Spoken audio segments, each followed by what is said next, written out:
APC in Rivers State. The two legislative chambers, that's the Senate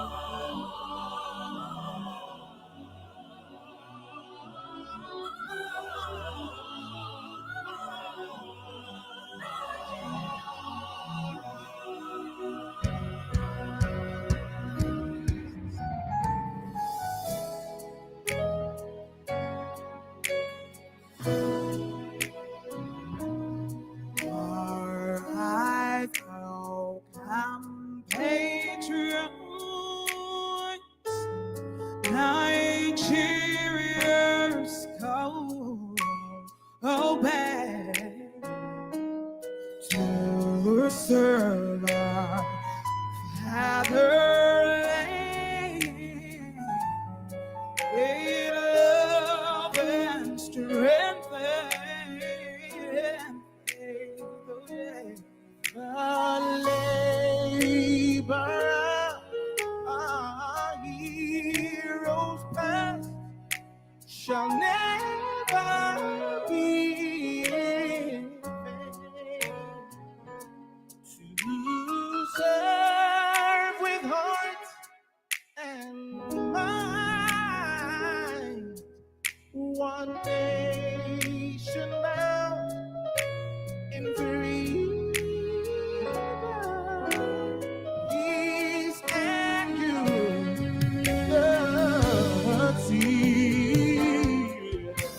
Oh God of creation, direct our noble course.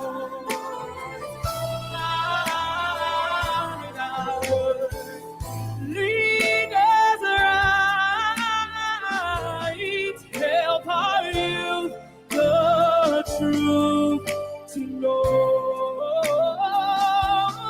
In love and honesty to grow and live in just and true.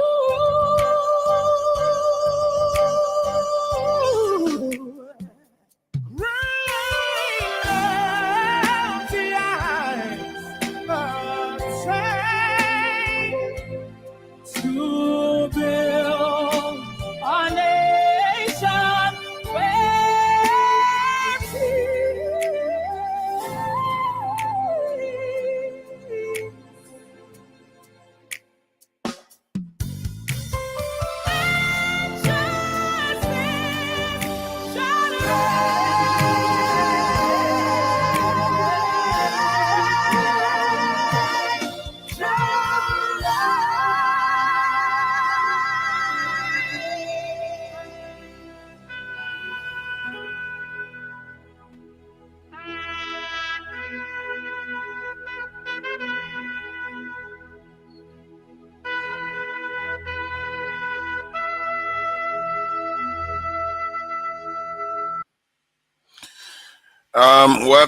welcome, ladies and gentlemen. Yeah, I'm glad to see you all here today. Yeah, we are going to be covering. Let me welcome the people on the stage yet. There's Femi. Thank you for joining us, Femi. You're the first. I don't know where you got the link from. Femi has got in connections somewhere. I don't know. He was the first to be here. And there is Tony. Thank you for joining us, Tony. And Mr. James, thank you for joining us, Mr. James, all the way from this in Gambia, and of course, Mr. Rofo is here. Mr. Rofo from Uzo. Uzo, thank you for joining us, Uzo. Let's carry on from where we stopped with the River State wahala that is going on in the country. But we are going to be moving from there because we have 3 hours to go through some topics. We're going to be moving from there to that of Trump, Atiku, and El-Rufai. You know, they are beginning to form gangs now to try to topple this government. So it will be interesting conversation, and obviously, this is have your say / truth. We have to be chasing a kind of objective truth here, not personal truth. Right? In other words, we have to come to an agreement to an extent on what is actually going on here, because it's not black and white. There are people that support one side, there are people that support the other side. Let's try to reason, because I think that's part to actually getting the good out for our people. That's how I look at it anyway. So welcome, Femi. What do you make of this issue with the River State emergency declaration that has occurred? I was surprised myself.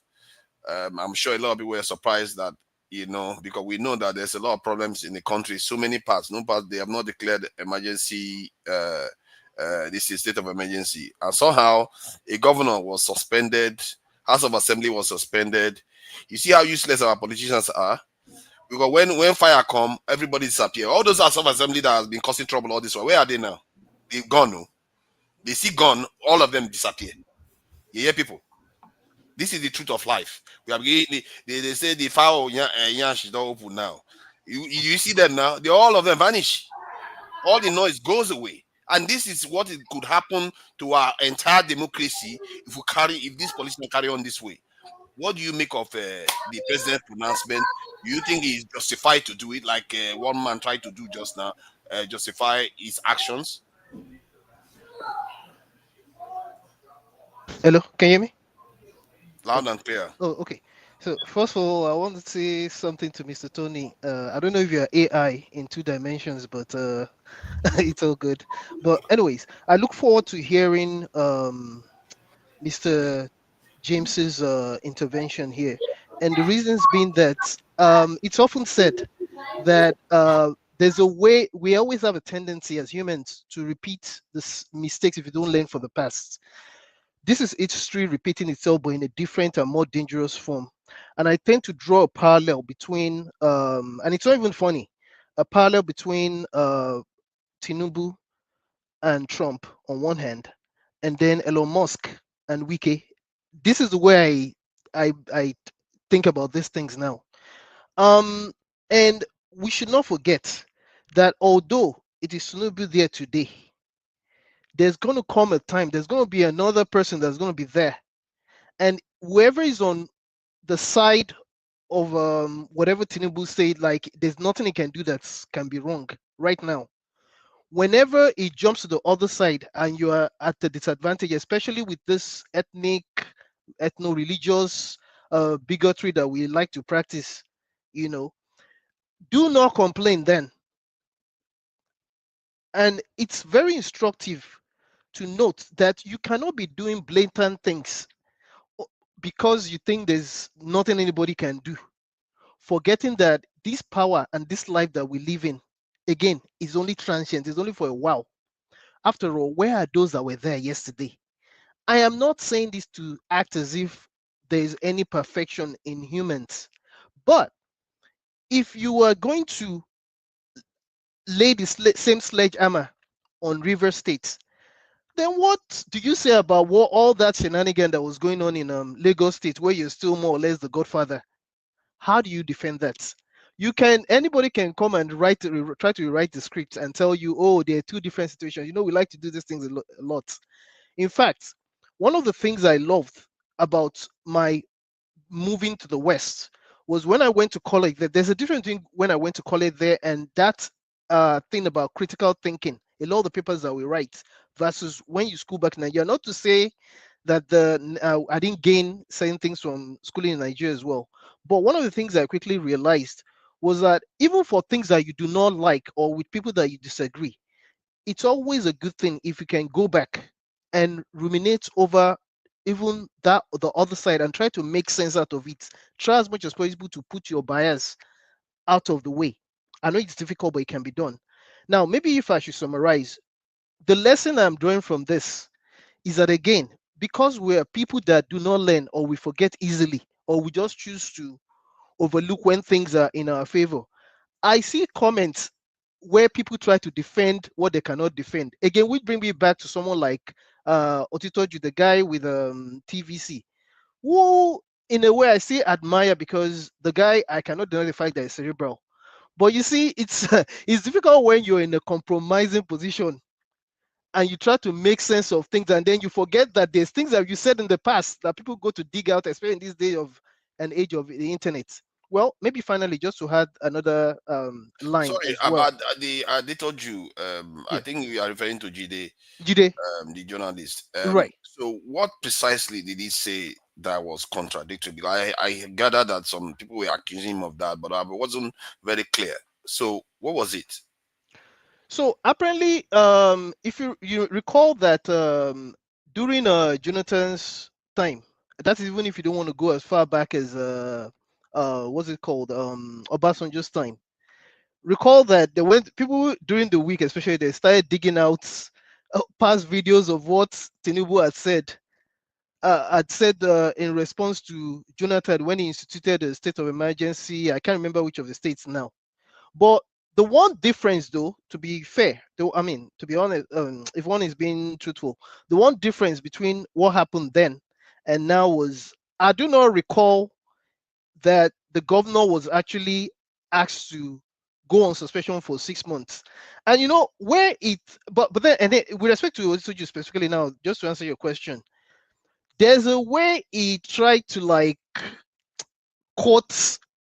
In fact, I think I've not listened to his rebuttal when, in response to people that were criticizing him. There's a way he tried to caveat it as actually, first of all, I'm going ahead of myself. First of all, apparently he didn't realize that people were going to go dig out what he said then versus what he's saying now because he's more forceful now, and I understand why because of course he works with TVC, which belongs to Tinubu. You know, he was so much forceful to the point where he tried to overlook the fact that even in the speech of Tinubu, he wasn't speaking to the truth to all of what was going on. Everybody keeps mentioning Fubara, but then you make it look as if what's happening is between Fubara and the lawmakers.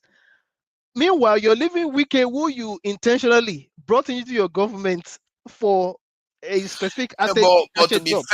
to be fair to Jide, I saw a video of him saying he didn't say anything that was contradictory.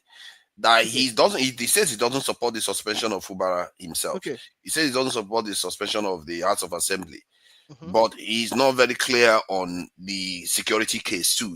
I think he actually argued. No, but okay, against it. but for fathers, there was, but even he himself, this is where I have a problem with him. See, I still respect this guy, but sometimes I have a problem with I have some a lot of things. problems with him, but we have to See, try to you see, be honest about yeah, things. okay. So if you want to be honest, then he was repeating the same thing. I've seen a lot of people that are defending this thing I still call rubbish, where you keep talking to. So I'm not even trying to defend football because again, to me, politicians in Nigeria, you can't trust them, you know. But speaking to the situation, you keep talking about Fubara and the what Fubara has done. But then how do you defend Wiki and Tinubu? The fact that Tinubu is not even mentioning, nobody is making reference to Wiki. Meanwhile, you know that Wiki is the instigator. After all, there are videos of him speaking about the fact that he was never going to intervene after he left office. But what is he doing today? I have a problem with that. I have a big problem with that. So what you're telling me, it's been often repeated, it's been repeated by several other people as well. What you're telling me is that what's happening in Borno and several other states that have their own issues is not worthy of you doing the same thing that you just implemented in. I mean, forefathers, there's some things you can't make it make sense to people that think deeply about saying things. You're telling me there's no insecurities in other places that even nowhere near what's happening in Rivers that's actually politically motivated, as also intentional, because there's also an intention to take over that state by hook or crook. And do not mark my words, this thing is going to repeat itself in several other states that they choose. All they need to do is just decide that, okay, we want this other state. After all, even the APC chairman, you see what he's been saying. I mean, there's other states. Look at what's happening in Benue too. Do you realize there's something else going on in Benue as well? Why hasn't he got to the Benue governor? Is it because he's a APC? And again, I just dislike Nigerian politics. Again, it's only because right now it's APC. Who knows what's going to happen if SDP gets into power? They're all the same, you know. But again, just to reiterate one point, there's some things that are just indefensible if you just sit there and think about it. Thank you. I appreciate that. Tony, you are two of you here. This is kind of representation where you have two presents. How are we supposed to kill you now? Eh? Now you are second and you are fourth, and fifth or sixth. I don't know. Um, Okay, take away the second one. I think what happened was that I went off and I came on. okay, let, So let me take away that one I before that beg, one beg. because I think okay, that was no. what Femi was saying. Okay. I'm Let's sort sorry that about out. that. No, that's fine. Who was next? Were you next? Okay, you were next, if I'm not mistaken. Then Dexter. All right. So, what do you make of this? The actions of the president in suspending Wiki, declaring state of emergency. There has been a lot of fights and killings in the Middle Belt, Northwest. Nothing has happened where they declared state of emergency. Suddenly you go for something that, and from what I gather, the pipeline has been repaired. Whatever was damaged has been repaired, and we still don't know who did it. So what is going on? Uh, greetings, everybody. Uh, my lord, KJ. I can't see it clearly. Your audio is a little bit shaky. I'm not sure why. You may want to watch your mic or something. Uh, Sorry about that. Mm, Can you hear me now? better. Okay, good.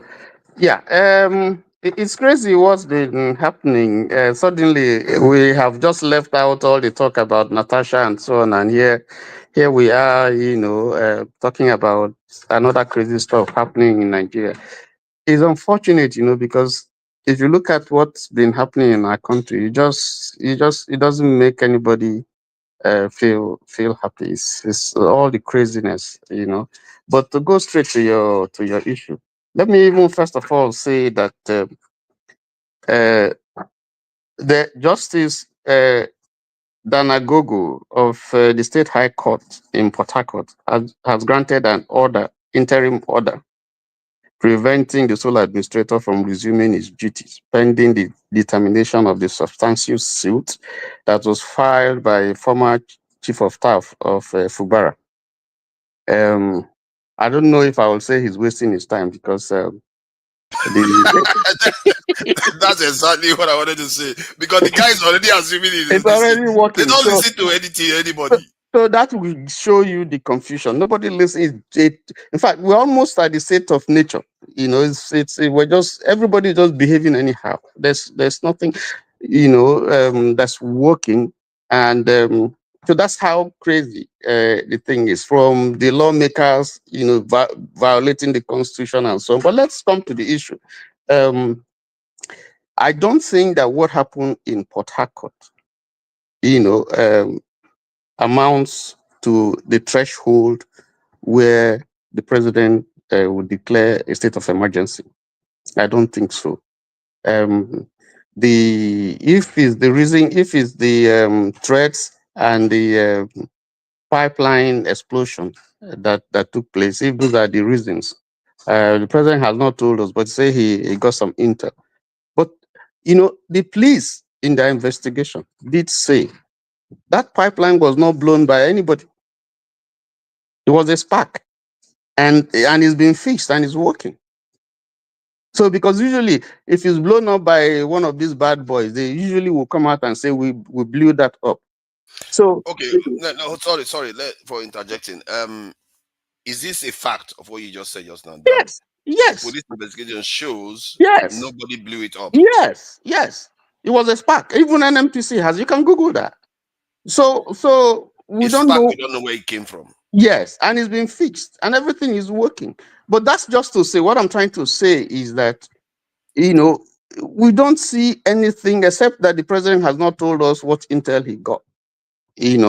That will amount to that sudden declaration of state of emergency that would require one um, uh, uh, removing. Well, that's another case. But first of all, declaring a state of emergency, and then two, not waiting to get the approval of the National Assembly and immediately appointing a sole administrator and swearing him in, even when the National Assembly has not taken any decision, which is supposed to be part of the constitutional requirement.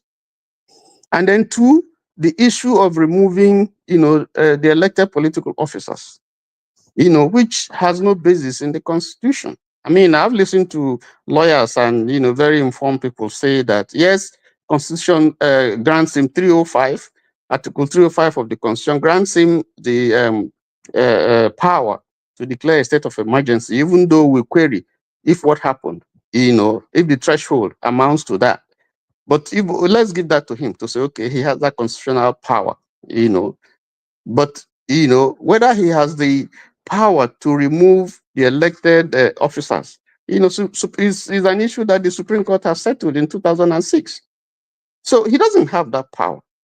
And then the reference to Obasanjo and that Obasanjo removed Fayose in Ekiti and removed Dari in Plateau.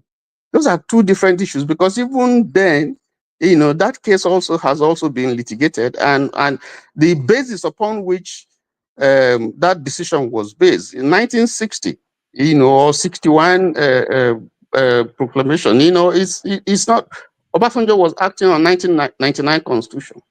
So that's whatever they used to justify that at that time has even been nullified, So that's and if you think about it, I remember that there was a governor in Nigeria just Yes. before the election that defied the president's orders, a national order that he gave, defied it, and nothing happened to him. I remember El-Rufai defied the Yes. president. Yes. Buhari did nothing about this thing. And then if Buhari was looking to obey, and yet they declare this. Yes, if you look at the issue of Obasanjo's declaration, these were PDP states. So the comparison is different. We have to compare apples with apples. The equities are not the same. Fayose was in PDP then. Daria was in PDP.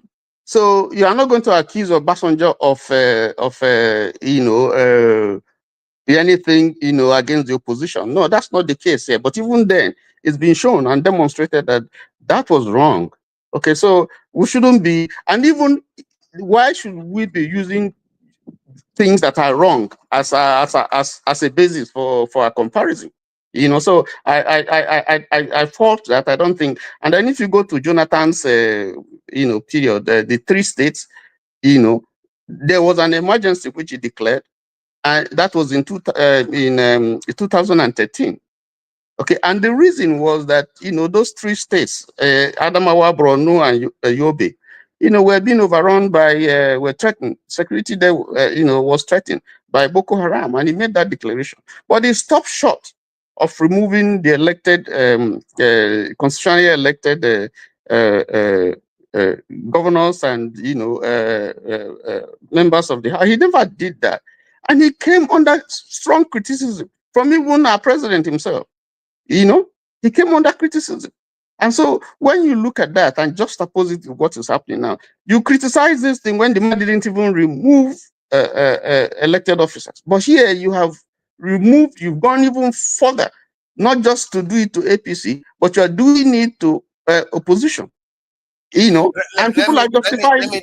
Let me try to be like, try to see it from Devil's advocate. Yes. It's a kind of devil's advocate, So, like, say because of the ethnic tensions that was rising within that region, Yes. because only one group, which were the Igbo speaking, have ruled the country since 1999. That's Rivers State in 1999.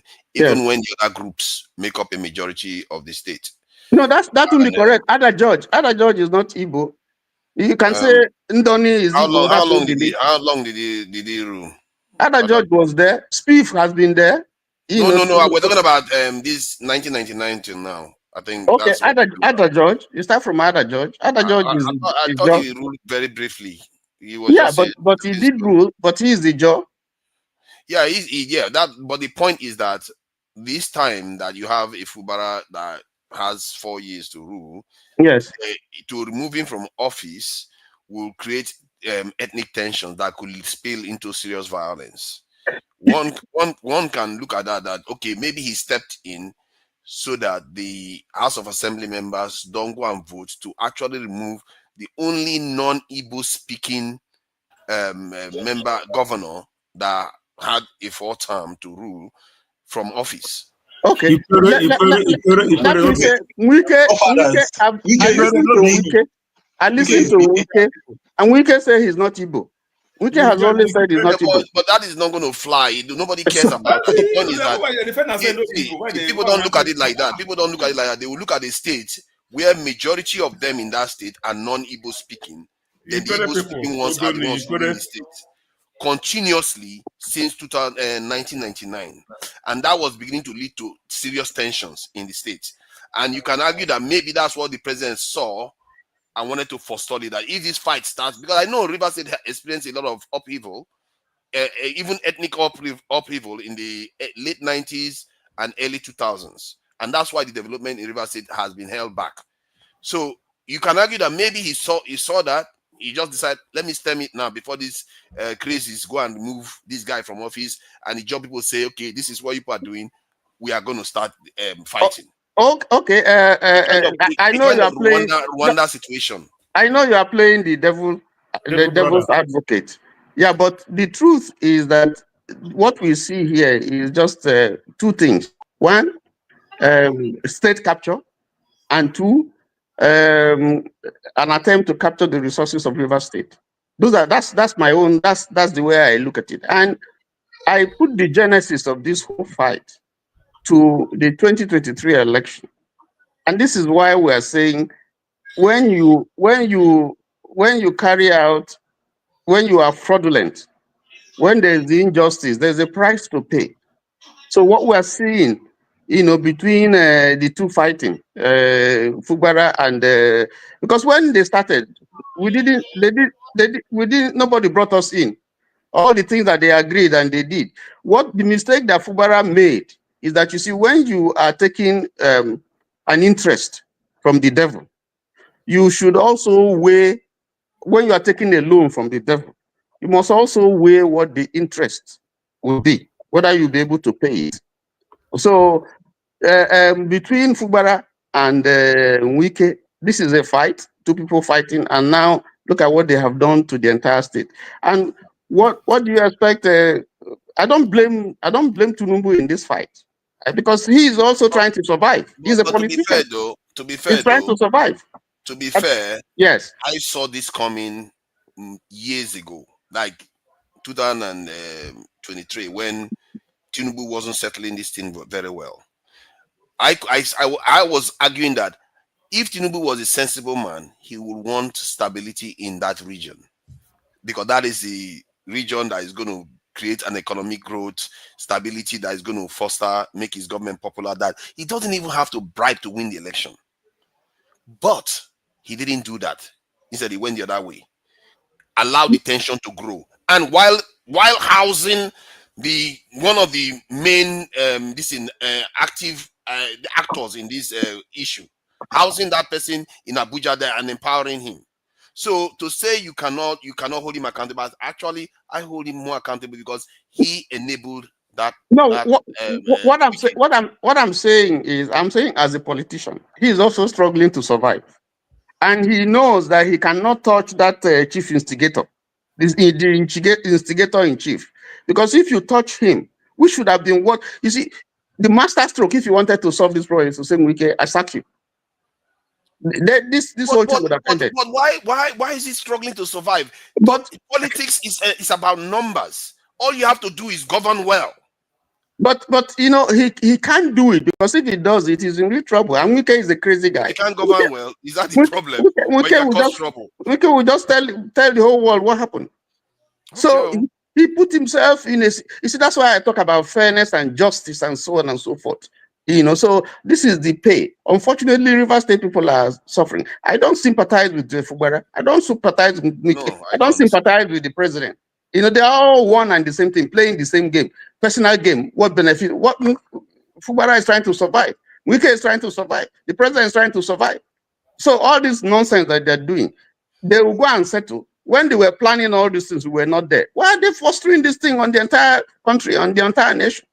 Yeah, and You know, why the people in the middle suffer? That's they are where I have giving an people issue. so that's why I said, that the president, if you look at it from his own perspective, is playing a game. Fubara Yeah. is playing a game. Wike is playing a game. I don't blame Wike. You spend money, obtained through fraudulent means, and you raise up a system, a structure. You are expecting a pay, and then the boy that you thought that is a good boy now comes and backstabs you. He will fight. Fubara too has to fight. He's the governor. So all of them. It's not a question of saints and sinners. All of them, sinners all. If we had a good government, is to flush all of them, the three of them out totally, all of them, send them away. Yes, because this is a mess, and the world is laughing at us. Yes. Let me just ask this question, because is it not sad that our politicians, I thought the best politicians are the ones that do politics around the idea that it's going to be good for the people. They will play politics, but they have to have a reason. Like, let's say there was a project to build underground tube, rail tube in River State, and Fubara comes in, wants to ruin it. Then we can say, no, this is good for the people. The argument has nothing to do with the people. It has nothing to do with the people. That is the sad thing. It's them. That's what I'm saying. So everybody is being selfish. They're playing their own game. This thing has nothing, and the people are suffering. So that's my point. I'm not supporting anybody. That's why I said, when I said the president, I don't blame him. He's trying to survive. Wike is trying to survive. Fubara is trying to survive. There's nothing for the people. Nothing. There's nothing there for the people. It's just a game of self-survival, and which is a tragedy. And then you go to the House. I mean, the House and the Senate. This is, in fact, I don't. There are things I cannot say here, but I think that it's time now for something to happen. That's all I will say. Thank you. I appreciate that. The fact that you are sounding like this, that is spelling problems, because you are quite measured in your approach. Welcome, Mr. James. So, do you think this is a problem of Nigeria not having any ideology? This is why they just fight about personality. There's nothing they are fighting for. They are not saying, oh, you are impoverishing the people, or you are not investing in businesses, you are not investing in the military. There is no argument. They're just arguing amongst themselves. Is it a lack of ideological vision in Nigeria that is causing this? Welcome, James. Yeah, can you hear me, please? Yes. Good. This is a case of gross incompetence on the part of Nigerians as a whole. When I say Nigerians, including myself, everybody in the country, we are grossly incompetent to govern ourselves. This is just what it boils down to. If people get the government they deserve, it's Socrates who said so. Now, if you look at what has been happening in the country, Natasha Akpoti's problem with Akpabio, and this has erupted. You will agree with me when Winston Churchill said that, now this is not the end. It is not even the beginning of the end, but it is perhaps the end of the beginning. This is just the end of the beginning. We've not gone anywhere. We should brace up for a very high time to come. Now, let me make a statement. I read somewhere some time ago. In the quiet currents of time, small ripples go into waves, and the seemingly insignificant often carries the weight of a revolution. The seemingly insignificant often carries the weight of a revolution. That's what history has taught us. That explains why ageless decadence and apathy are the cornerstones of revolution. What is happening now in Nigeria, they are too serious to cause a revolution. They are too serious. Look at NSAS. There was false information that somebody was killed by the police at Ughelli in Delta State. False. The man was not killed. That was what nearly toppled Buhari's government. What normally causes a revolution is something very, very insignificant. But before that insignificant feature can cause a revolution, the people must have put up with enormous decadence and apathy for a very long period of time. Look at the French Revolution of 1789. Centuries of oppression, brutality. What caused the revolution? Price of bread. We cannot afford bread. That was what changed the history of France to today. The Arab Spring, what caused it? A fruit seller by the roadside set himself on fire. These are insignificant things that changed the history of man. So what is happening now, they are just the beginning of the end. So from what I can see, let me go a little bit geographical. I'll try to explain what I mean. But the earth is turning around. It's rotating every day. The sun does not actually rotate. It is we on earth that are rotating. As the earth is rotating, the upper part of the earth receives the light before the bottom. That is why when you're flying in an aircraft, let's say you are entering Lagos, at an altitude of 35,000, 40,000 feet above sea level, if around 5 a.m., you will be in light up there. But the people on the ground at the airport, they are still in darkness. What is happening now in Nigeria, we are on top of a mountain I think it was called Gongola. I can't remember what they call it now. They call it Chapel Wadi. It's 2,419 feet above sea level. That's the highest point in Nigeria. That is where the light has touched now.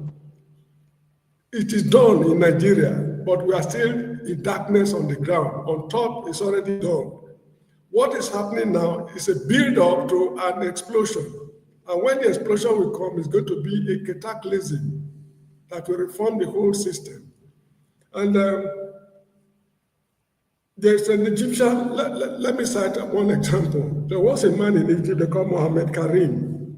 When Napoleon Bonaparte invaded Egypt, this man fought gallantly to save Egypt from occupation, but they lost the war. Then Napoleon Bonaparte said, I will not execute you for killing my soldiers, because people will blame me for killing somebody who is very patriotic to defend his people. But however, for the sake of my soldiers who died, you pay so tons of what's it called, gold. The man said, oh, that is no problem at all. Let's go to the city of Alexandria. There are traders there who have the money, they will pay to save my life. When they got there, the traders blamed the man seriously that he's a very useless, good-for-nothing man. He has destroyed our business. This and that. You are a troublemaker. To hell with you. Then Napoleon told the man, my friend, right now, I'm going to execute you. Not because you killed my soldiers, but because you fought for people who prefer commerce over nationalism. You get the point? There was one, what's it called, Syrian man, they call Mohammed Rashid Rida. He said to revolt on behalf of an ignorant people is akin to setting oneself on fire to light the way of the blind. If you fight if you revolt on behalf of ignorant people, you are equal to somebody who sets himself on fire to light the way of the blind. This problem has erupted. What are the people of Kogi State doing? They want to remove Akure from House of Assembly. They are signing rubbish in Lokoja right now. What are the people of Rivers doing? They are going to Bola Tinubu to discuss. What are you discussing? They brought a military man to replace a democratically elected government. Traditional rulers are already going there to pay homage. To do what? So you see, we are fighting on behalf of a blind people. We are setting ourselves on fire to light the way for a blind people. In conclusion, when I was in Nigeria those days, in 1983 general election, the people of Ondo State, when they had a showdown with Akure and Michael Ajashi, it was not Awolowo or Bolage or whatever it is who told them to take over the streets. When they took over the streets, the Supreme Court had no option than to reverse the judgment instantly. When this guy was removed from office, if the people of Rivers know what it means to lose their sovereignty in such an irresponsible manner, they know what to do. So when we are tired of saying we are tired, we will know what to do. This is how I see it. we living in this generation, we might not see the promised land. Sorry, we might not inherit the promised land, but we have a duty. We need to prepare the way for future generations to enter the promised land, not just to see it. Because I enjoyed Nigeria, as I've said on this platform a number of times. My education from primary school to university level was absolutely free, without any string attached to it. In that same Nigeria, I cannot explain what is happening now. So it is our duty to build a better, to lay a foundation for future generations to benefit from. Because Nigerians of today, they are blind people. So fighting to save them is an exercise in futility. We should fight to save future Nigerians, not modern Nigerians. Thank you very much. You see, man, that's quite a solid submission there. You see what you said about a blind people, it kind of coincides with the earlier analysis that was done regarding why nations can change. You know, when we talked about it, like serious events needs to occur because the people's mindset have to be in the right place. And even then, you still need extraordinary leaders.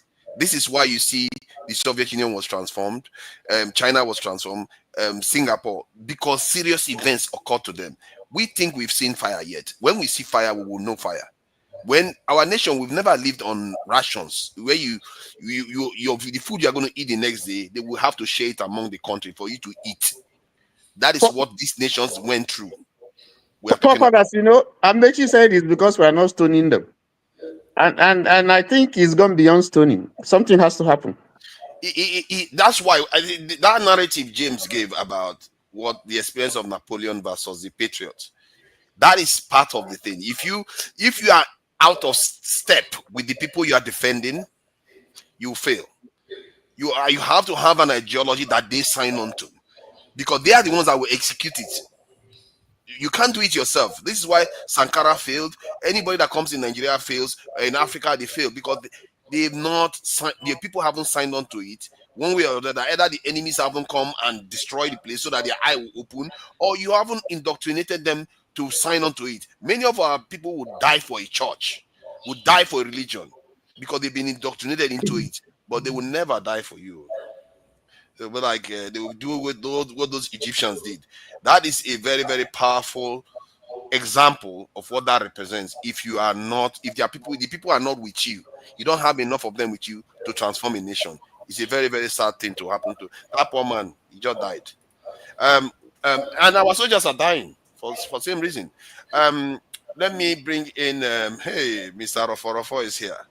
Welcome, Rofo from all the way from America. Welcome, Uzo. What do you make of this wahala going on in Wait. Forefather, I mean the call for Rofo. Yes, now. Who else is part of Rofo? How about your tickets for Atlanta? I will pay half. Make her not blow you. This one solid blow. You see that? It's already started though. This is your tickets. I go sponsor you come here. You see that? Welcome, Uzo. I miss you. You know, you have not been around for a while.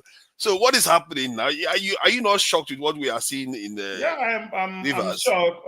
Sometimes you say the truth. Sometimes you gaslight. Sometimes you often said with the South and South will be fighting, then the whole resources will be moving out of the region. I know you always said that, and this is what I foresaw that is coming by. All right, on the state of emergency, you know. Anybody can defend it. Yeah, there's nobody that tells to not declare a state of emergency in the state. But removing an elected governor is something that is a cue, man. The key is not when you carry God. This is the good God. Everything is being planned. And Wike himself, for that interview, he lay everything down. I watched that interview on about how the pipe is they're going to explode everything. All right? And everything come to play. Wike lay everything down. He played the game first by attacking the job people. The job people didn't react. That interview he granted supposed to be an ethnic war in Rivers State. But what happens is that they didn't react. Then he played the second card. All right? And when he plays the second card now, then state of emergency is created. Everything is done. What's going to happen? Their expectation was like how it used to be before. Hey, movie military, kidnapping starts, Shell will run to Lagos, Ajip will go to Lagos, everybody will go to Lagos. They'll be renting aero contractor coming from Lagos to Port Harcourt every morning, going back every morning, pumping money, moving money all over the place. But I don't pray it's going to get to that extent. I wish River people, Port Harcourt people, my people are there. As I said, people don't understand how it is. That 15 million from my place to River State. There's no how. Now Okada, people will all come back. Everyone will be rushing back home. All right, because of problems. You're going to affect everybody. We, the close neighbors, we Nigerians, going to affect everybody. But my own case is this. But I make people know what is going. You know what is happening. This is a way plan something all the way from this to the Senate. If you want how the whole thing went, you know this is a written plan key already. I will say the caucus, because I have lots of positions where we plan queue. Like you want to plan to remove somebody, you plan the queue for the provost to the chairman of the meeting. He come to meeting, he remove somebody. Everybody will raise their hand. The provost will tell you talk. Your appointment are going to tell other people shut up. The whole thing will be gone like that. So for me, Nigeria is I'm not kind of call it a zoo, but man, zoo is a good name because now it's like a jungle that everybody will kill anybody and eat without even looking back. And secondly, I don't know how it's going to happen. Nigerians are not ready to protest. They're not ready. They have already the kind of poverty in Nigeria cannot even me here. My brother tell me tomorrow they're going to protest. They don't get anywhere. I will say don't go out there. We'll kill you. That's the fear. There's a fear in the land. People cannot come out to protest. People cannot come out to say anything because everybody's scared to die and hungry, poverty, everybody. So nobody to put their life. See, after the NSAS, nobody want to protest. Everybody is scared of their life. They will better not to eat and die than to go there and be shot by the military or the police. Yeah, but is that not a sign that we like to think their life is bad, but it may not be that bad. It may not be that life-threatening to them. It may be more okay than you like to think. Like I said, there are nations that have lived on rations before. Nigeria has never come close to that. So maybe that's why they are just sitting at home. They don't care. No, they are just sitting at home. Nigeria protested when they protested, all right? But there is only a tree they will say they will cut you, a tree will stand, all right? Imagine, listen, this is Tinubu, this is not Buhari. Buhari is a former military head of state. Tinubu is more dangerous than Buhari. Even during the NSAS, who carried that killing? If you watch it very well, it was almost attacked to Tinubu on Lekki Gate. It was almost Tinubu gave the order. That's what everyone was saying. All right, I have to run. Tinubu is more dangerous than Buhari we are talking about. All right. Now the issue is Nigeria. I don't know the way forward, but at the end of the day, we all have to we abroad. They have to keep on talking, keep on preaching. As Van Austin said, those of us abroad here, we think differently than how people in Nigeria are thinking. All right. All this we carry this in upon our head, like we get informations, we analyze it, we see the way it is, we see okay, this is where we are living is not the same. People in Nigeria, the way you are thinking that this is how this is, that's not the way it is. I really call people, they are like, they see that normal. They're not even feeling the heat. That's true. They don't even bother with it. I speak to people all the time too. They can be asked. Yeah, we that are here are the one like, even like, like the first that it didn't trouble me, I was like, what the hell? But they don't even care. So we that are could it be because many of us are overseas sending money to them? And because I just feel like the generation now, they are not plugged into things that are going wrong in the country. They just say things are hard, but they are fine anyway. Things are hard, but they are fine. If you look at them physically, they look fine. Yes, the healthcare is not as good. Things are hard, but they still look fine. But even maybe better than some of you that are here. If you bring somebody that is in Nigeria that has gone to school like you bring them face to face, they will have a good haircut, they will look good, but they don't have much in their pocket. That's the difference. Okay, have you? Do you see how we can look? Did you see his look? That guy look. If you listen, if you go to Nigeria, right, look like your age mates, people you left 10 years ago, they'll be looking like 70, 80 in your eye. They'll be looking like, no matter how rich they are, they will look somehow in your eye. All right. So that's number one part. Now, secondly, is this. When we get information here, all right, we know the consequence of things. In Nigeria, they don't know the consequence. They don't know the consequence of anything. Now, they don't know the consequence of bringing a military administrator to River State. They're just, okay, it's a military people, they are here. They don't know the consequence of it. When you don't know the consequence of something, that's why you can come out anyhow to say whatever you want to say. I walked away with it. That's why, even in the developed world, a sitting minister will not go to a national TV, get interviewed, and say that what Wike said. Wike will be picked up, he will be locked, he'll be interrogated, he will be. You know what that guy just said? He tried to create an ethnic cleansing in River State. Yeah, and that's why I said could that be the reason why the president declared state of emergency? Because there's an ethnic tension going on. If you want to declare a state of emergency, Imo State or so local government, they can declare the emergency in that place. Nobody live in that place. I can say it here. There is no youth in that place. Everywhere is either killed. They never declare an emergency. In so many instances now, they never declare an emergency. So is it today they start bombing pipeline? Wait, is it exactly? It's not today. Buhari regime, the Tinubu regime. Is it the first pipeline we are seeing blown up? So it's just like a planned military coup. Want to take over River State, want to take over resources, want to put it on their pockets, want to move. But let me ask you, I hear what you are saying. Sorry.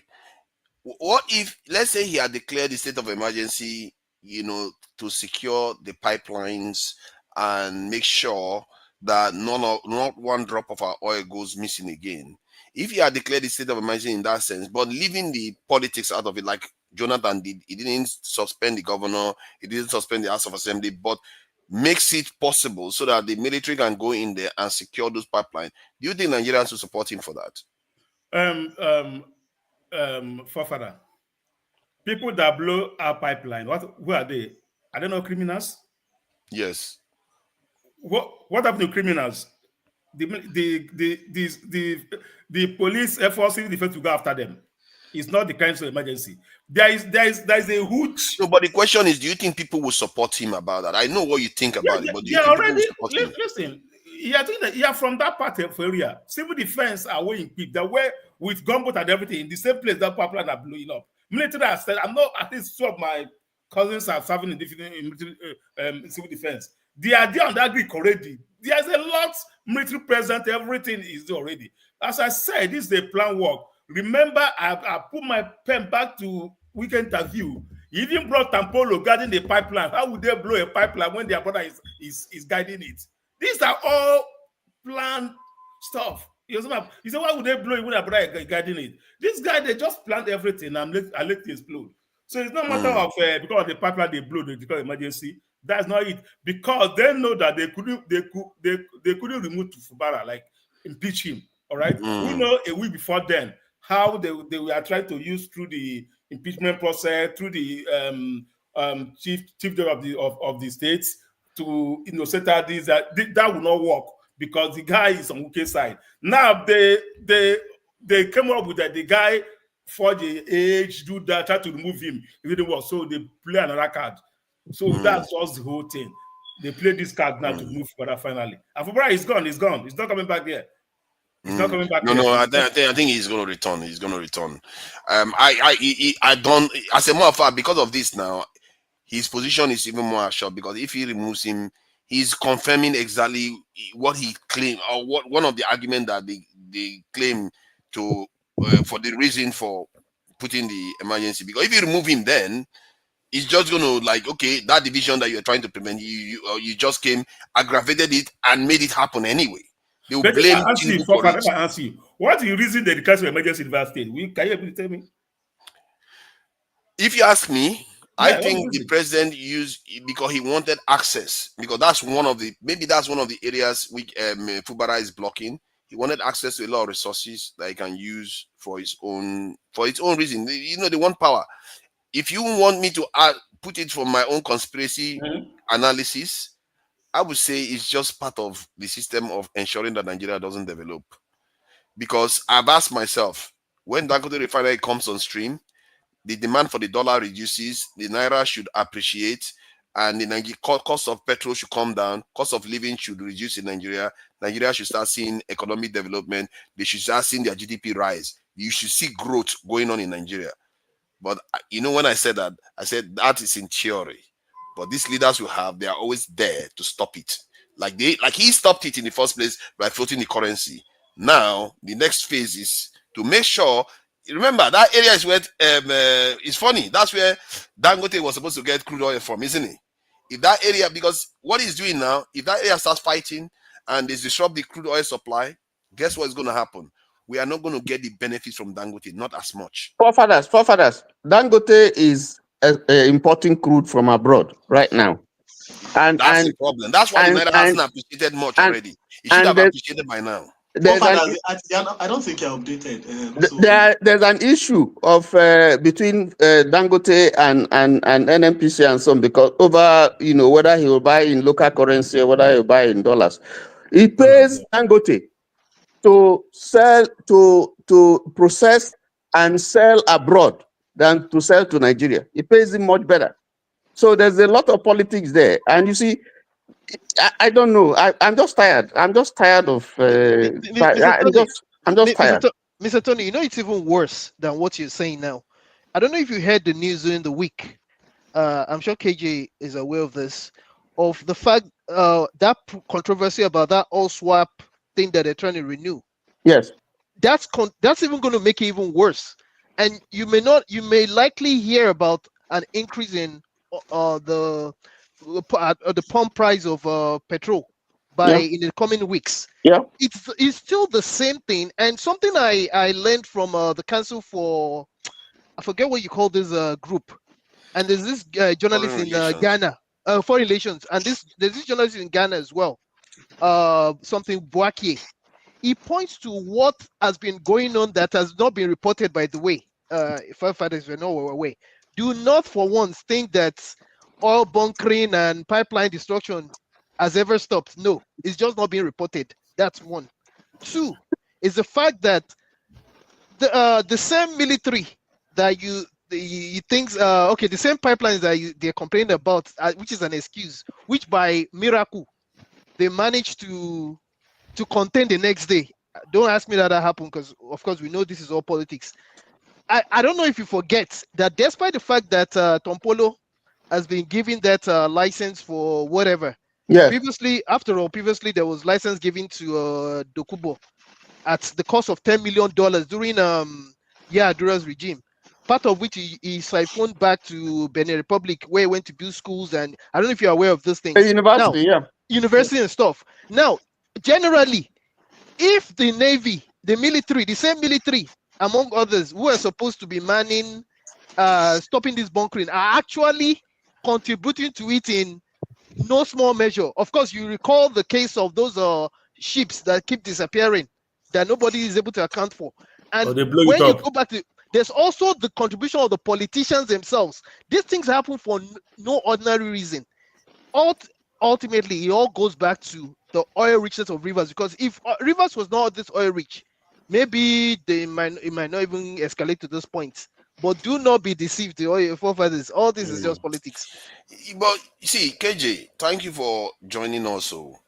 Is it not in Tinubu's interest for the South to be at peace, to be happy, none of this argument happening, so that when the time comes, there will be a lot of money coming into Nigeria, and his economy, the economy that he will be managing, will be doing better, and people will vote for him, and nobody will say he is unpopular. But you see this behavior that doesn't make sense from any other point of view other than sabotaging the nation. That's all I see. If you, and I've been saying it to, just mark it when I started saying this stuff about 2 to 3 years ago. Just keep marking what they are doing. This is one other one that they are doing now to bring the nation further backward. Because what else is the reason? It is in its own interest for that area to be good. Am I missing something here?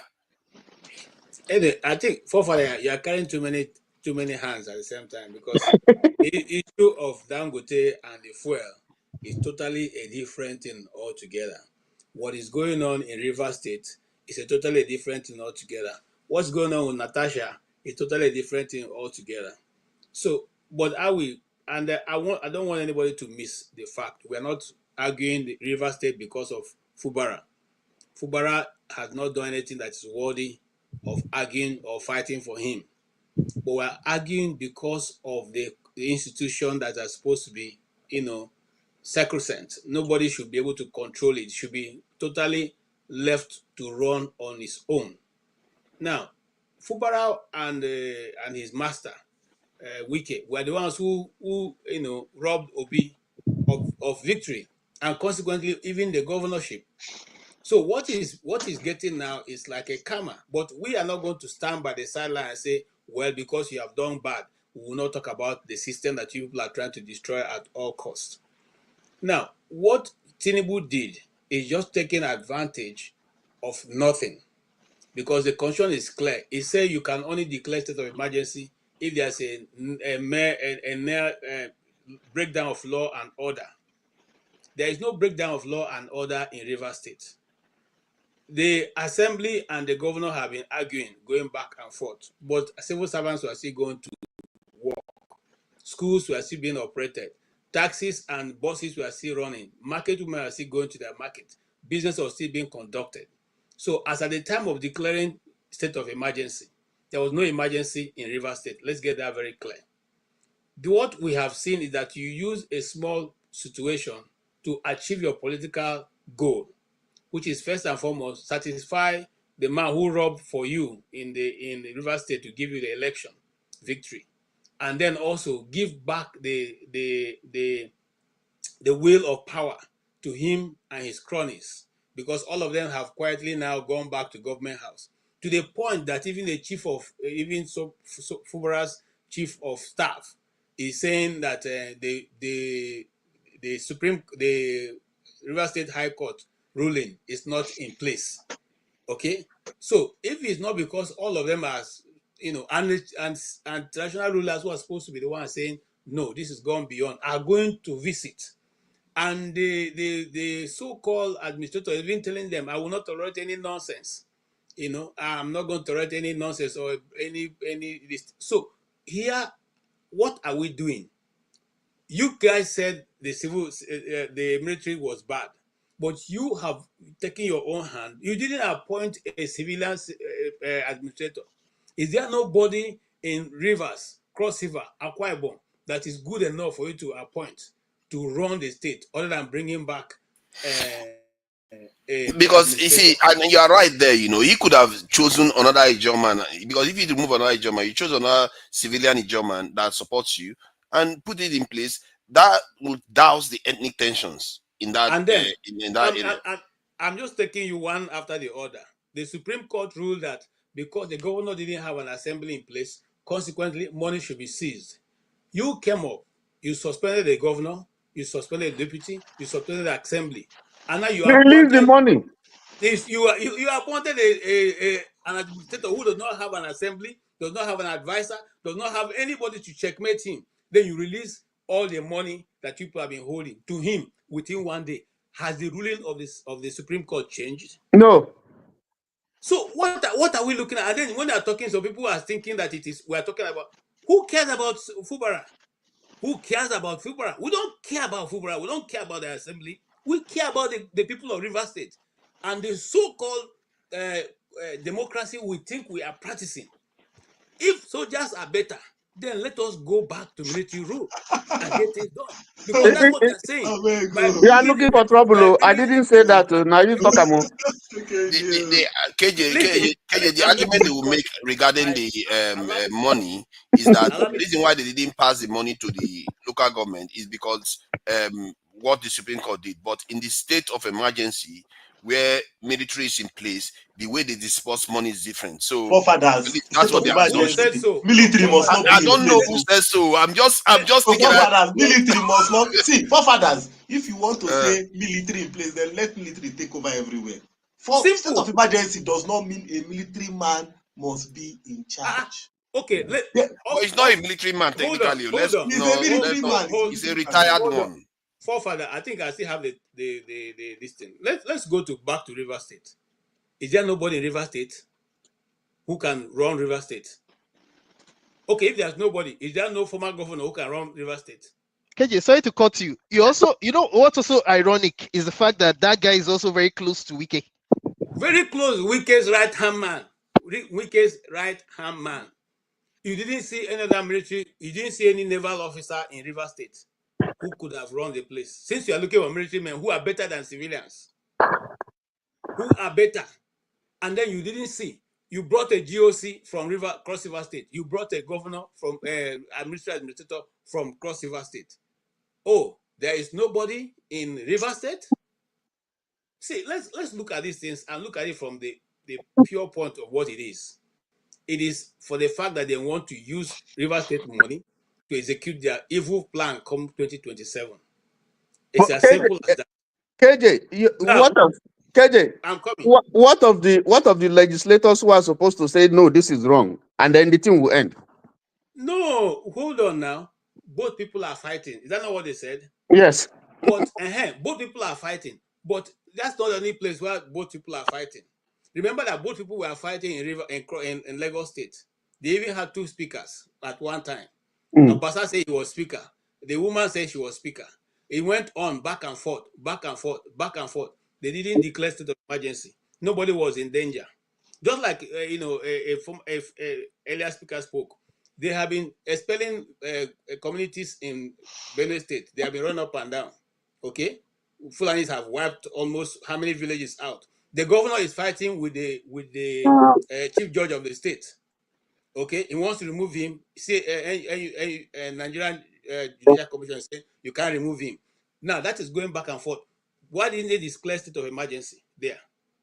Because now there's no. KJ, is this problem not the Nigerian people's problem? Because if you look at it now, those House of Assembly members, almost every one of them, they have constituencies that they go back to, and they will go back to those constituencies, and those same people that they've just bereft of all these things will be welcoming them. Oh, welcome, sir. We are going to do anything you say, sir. As long as you give us this one, they will still back these same people. Because if you think about it, if we hold those assembly members accountable, look at what they are doing to Akure now. What you are forgetting is this. At the end of the day, the military administrator is going to dance to pander to whatever Wike wants. So 400 billion is already coming his way. Wike can get 100 billion from it. And the man also will take, of course, especially when they pack honey, they lick hand, Nabi.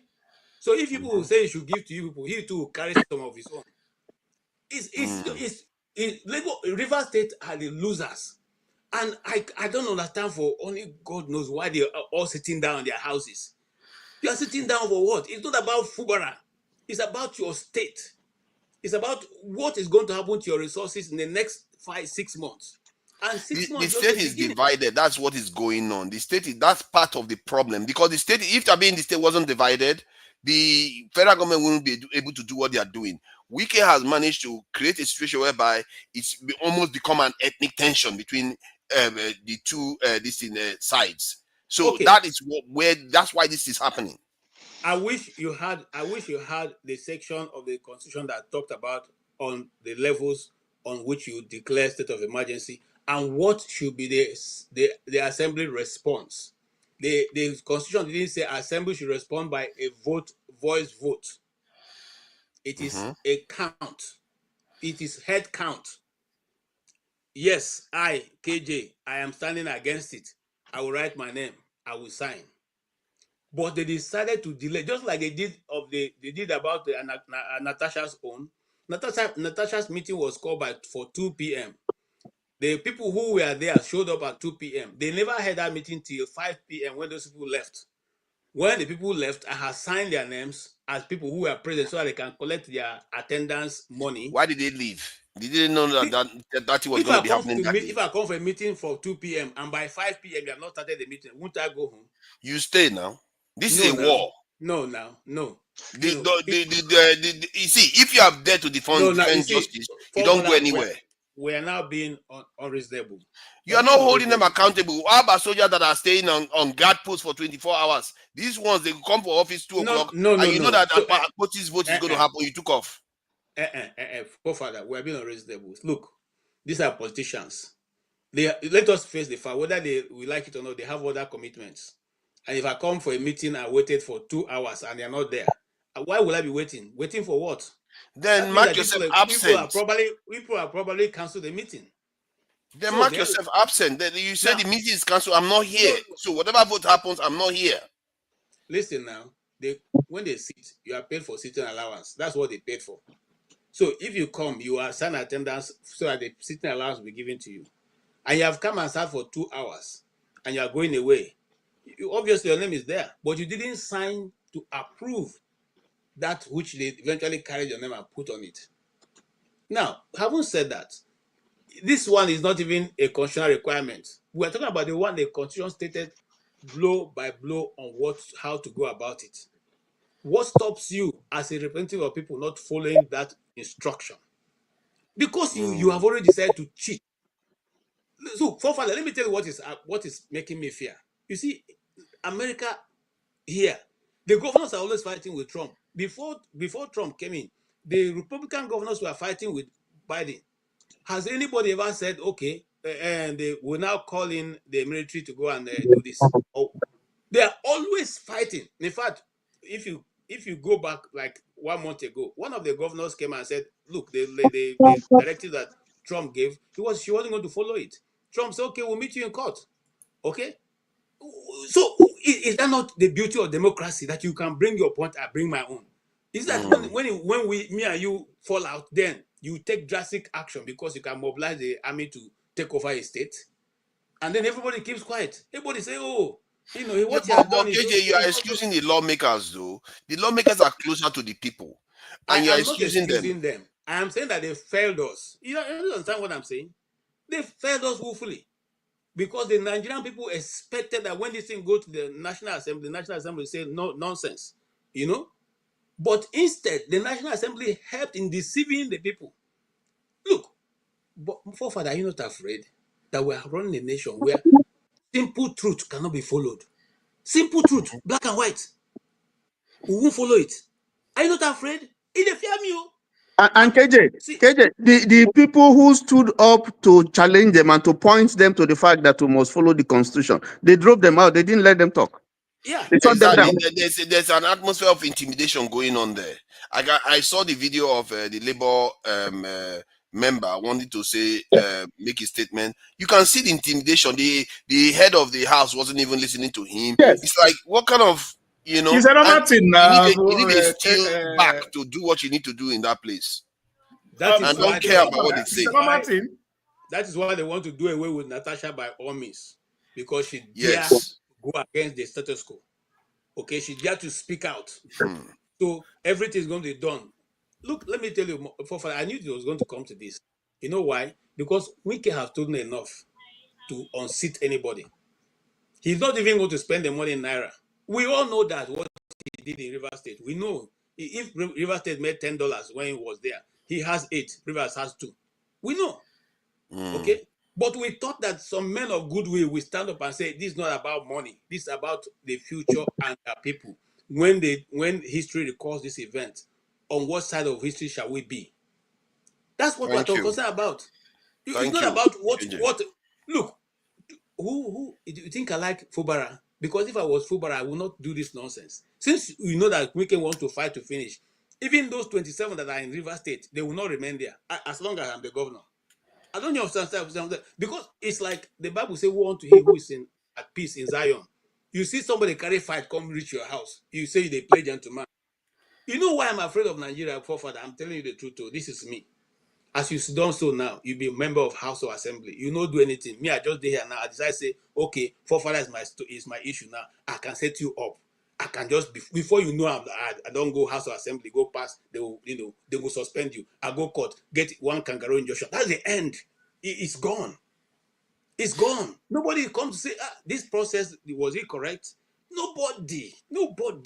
So I don't know. See, it's the nature of politics. I'm beginning to feel like it's the nature of politics to see all these messy things. But in the end, like you said, the people are the ones that are suffering. Their actions are not about the people. That is the saddest part. That, at least in America, the actions that you see in America, even if Trump is egotistical, but somehow the ideology is tied to an ideology, something that they want to do for their people. Look, this one, there is nothing there. And let's look at the American politics, which I like. Oh, sorry, KJ, I have to move to. Don't after that, I'll round up. Just less than 1 minute. Okay. If you have an issue, you go to the first court of this thing, and the court does not satisfy you. You can go. By the time you get to the Supreme Court, I can assure you, they will take what is right. They will hardly bend it to it, no matter who, whether it's a Republican or Democrat. But in our own this thing now, the court has become. In fact, I changed the name of the court now to become Wike jury. Magistrate court. You look at that. Yes. He's ruined all his all that presentation effort. After this broadcast, go and look at how many judgments in favor of Wike since he became. Go and look at it. You'll be amazed at how much judgment he has got from Supreme Court. So I end at that.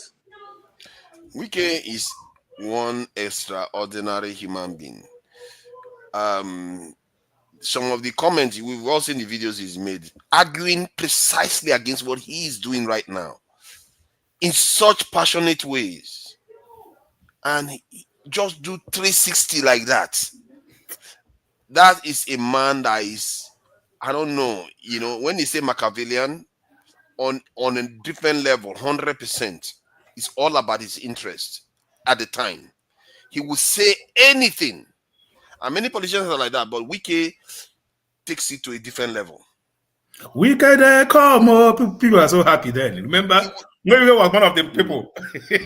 So Nigeria. He takes it to a different level. He talks as if he's so decent. Maybe there is a streak. We have to look at the streak of truth somewhere. Maybe we'll look at his own accomplishments. Because in the middle of all this, I struggle to see what they are arguing about. It's only about structure, not about building anything. If Wike was saying, because you're not developing the state enough, or something. Wike, we know to an extent, Wike is an active politician that actually do things on the ground. So it's a very, very tricky thing. The way he behaves, you would think there's an element of decency in there because he actually does things on the ground. But at the same time, you can see a calculated politician that can say anything. He will make the argument so deeply, with such passion. And the next day, he will make the opposite argument with such passion. It's like, who do you believe? That video, I couldn't believe what I was hearing. Wike was arguing against everything that he's doing now. He condemned other people for it. The system allows him to do it. Forefather. Sometime, let's rewind our system back 5 years ago, 4 years ago. When we came out one of the people, we can they come, everybody. What did in Obi? These people, so many people crucifying him now, calling him bad person. They were all Wike is the man. Where was whipping out Obi, turning Obi to no-go area? Did they ever declare an emergency? Remember in Obi, they were they don't lock that this thing down for how many weeks? No coming out. They declare an emergency. People were happy for him then. He's the man. Now the thing don't turn. Thank you. Dexter, what do you make of this wahala going on there? Is it do you see the people anywhere? Because I'm trying to see where the people fit in the argument. Is there any kind of thing that anybody had anything, just in case, had any real disagreement? There's something Fubara wants to do on the ground that they don't like. I hear that sometime in Lagos when Tinubu turned against Ambo, they had something to do with the blue rail. At least somebody has something on that one. But I've not had one thing, anything else that they're arguing about other than structure for political reasons. Forefathers, first of all, to answer you directly, Wike said it openly. I think that was shortly after Fubara became governor, at the onset of the crisis. He said he wants to keep his political structure. Fubara should not touch his political structure. That is what Wike said. Wike wants to be, so the way Nigerian elections go, you have the elections in the polling units. After the elections in the polling units, where is the collation center?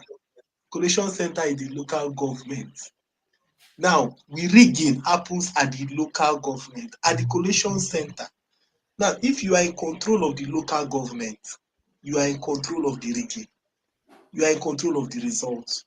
Now, Wike has been in control of the local government of Rivers State for the last 12 years. That's what, and the way we are looking at it, what is happening in Nigeria is that we've planted a lime tree and we come and we want to reap succulent oranges. It's not going to happen. Wike is the institution we have created. Wike was supposed to be a local government chairman in 1999. It was the court that brought him. He actually did not stand for election. Somebody else stood for elections. They put Wike inside. By 2003, Wike was not supposed to come back as local government chairman. This person, Secondus, and the PDP cabal had removed his name. It was Mary Odili. When Wike got wind of it, he rushed to the government house. And this is Wike telling the story. He rushed to the government house, saw Mary Odili, knelt down, begged her, told her, look, they've removed my name. She said, who told you? She told her, I know how they removed my name. So she took him by hand back to meet Odili in government house and told Odili, why did they remove this man's name? See, Odili said, no, they didn't. He said, no, he said, Odili called Secondus back. Secondus that had gone with the list. Called Secondus back. They put Wike's name back on the paper. 2027, Amechi did not contest election in Rivers State. Amechi did not. He was not on the ballot. It was Omeha on the ballot. Wike was the hatchet man that swung the judiciary. Amechi ran away to Ghana. Amechi actually did not even think he will come back. If you listen to Amechi when he went to Apostle Suleiman's church, he spoke about how he did not expect to win the case. They lost the case in the High Court. They lost the case in tribunal. They lost the case in the appeal court. It was in the Supreme. I lived in Rivers State all this period. The rumor has it that the hatchet man, Wike is a lawyer. Wike is like a hatchet man that had done deals well throughout his time in law school. He knew how to get around it. He was the one that was responsible for bringing. He was the one that brought Amechi back into Rivers State. Okay. By the time Amechi worked with Wike for 4 years, when Wike was chief of staff, Amechi saw how bad Wike was and knew that he couldn't have this kind of man around him. Amechi removed Wike from his government. It was Amechi's friend that told Amechi, please, Wike will die. This man is going to die of depression. Let us send him to the federal. Amechi is on record saying that is the biggest mistake and that was the worst advice he ever took from somebody. He planned to strip Wike completely off. Wike went to the federal government, went as minister. As minister, what did Wike do? He aligned with Jonathan, instigated crisis. There was crisis between Jonathan and Jonathan's wife and Amechi.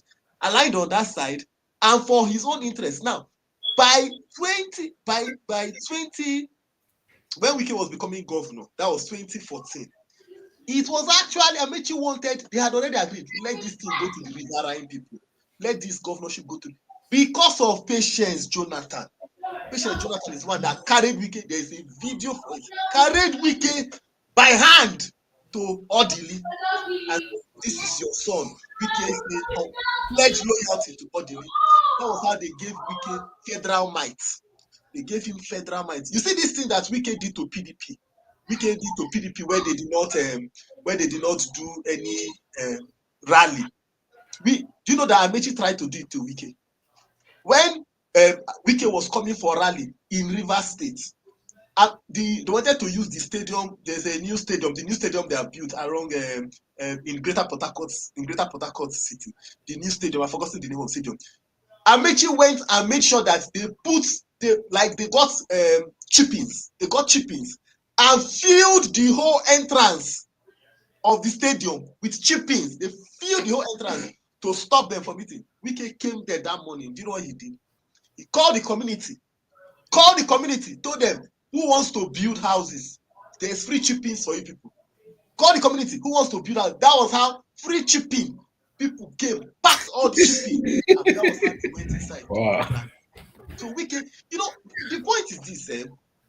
First of all, I think anybody that one of the best objective analysis I've seen during this crisis is Omole Sowore. I think if you listen to his interview on Arise and on Channels TV, he was very apt, very, very apt. And something he did on Channels TV, which I really love, is the truth is that you see this our journalists, our media, mainstream media journalists in Nigeria. Some of them are working for this political class. Like on Arise TV, they were trying to gag Sowore, and he called them out for it. They were saying, and they were trying to tell him that your statement, I hope your statement is not trying to incite. They said, don't gag me. And I was proud of that statement. On Arise, he maintained the same statement. They were not trying to gag him on Arise, but his points on this issue are consistent. But one thing we should note this: Wike is a Machiavellian politician. He doesn't appeal to sympathy. He appeals to what you want. Wike knows what you want. Wike was under Timothy Isirim. Timothy Isirim's family is the one that brought Wike up. They are the ones that put Wike, made sure that he became local government chairman. Wike eliminated the younger Timothy Isirim. Look, Wike is the typical politician that he knows what you want. Like now, Tinubu, he knows what Tinubu. Look, Wike, don't think that Wike is with Tinubu because he's loyal. What Wike has done is that he knows what Tinubu wants, and he has shown himself to be a man of capacity. He will align with Tinubu. You see this thing you want, I will give it to you.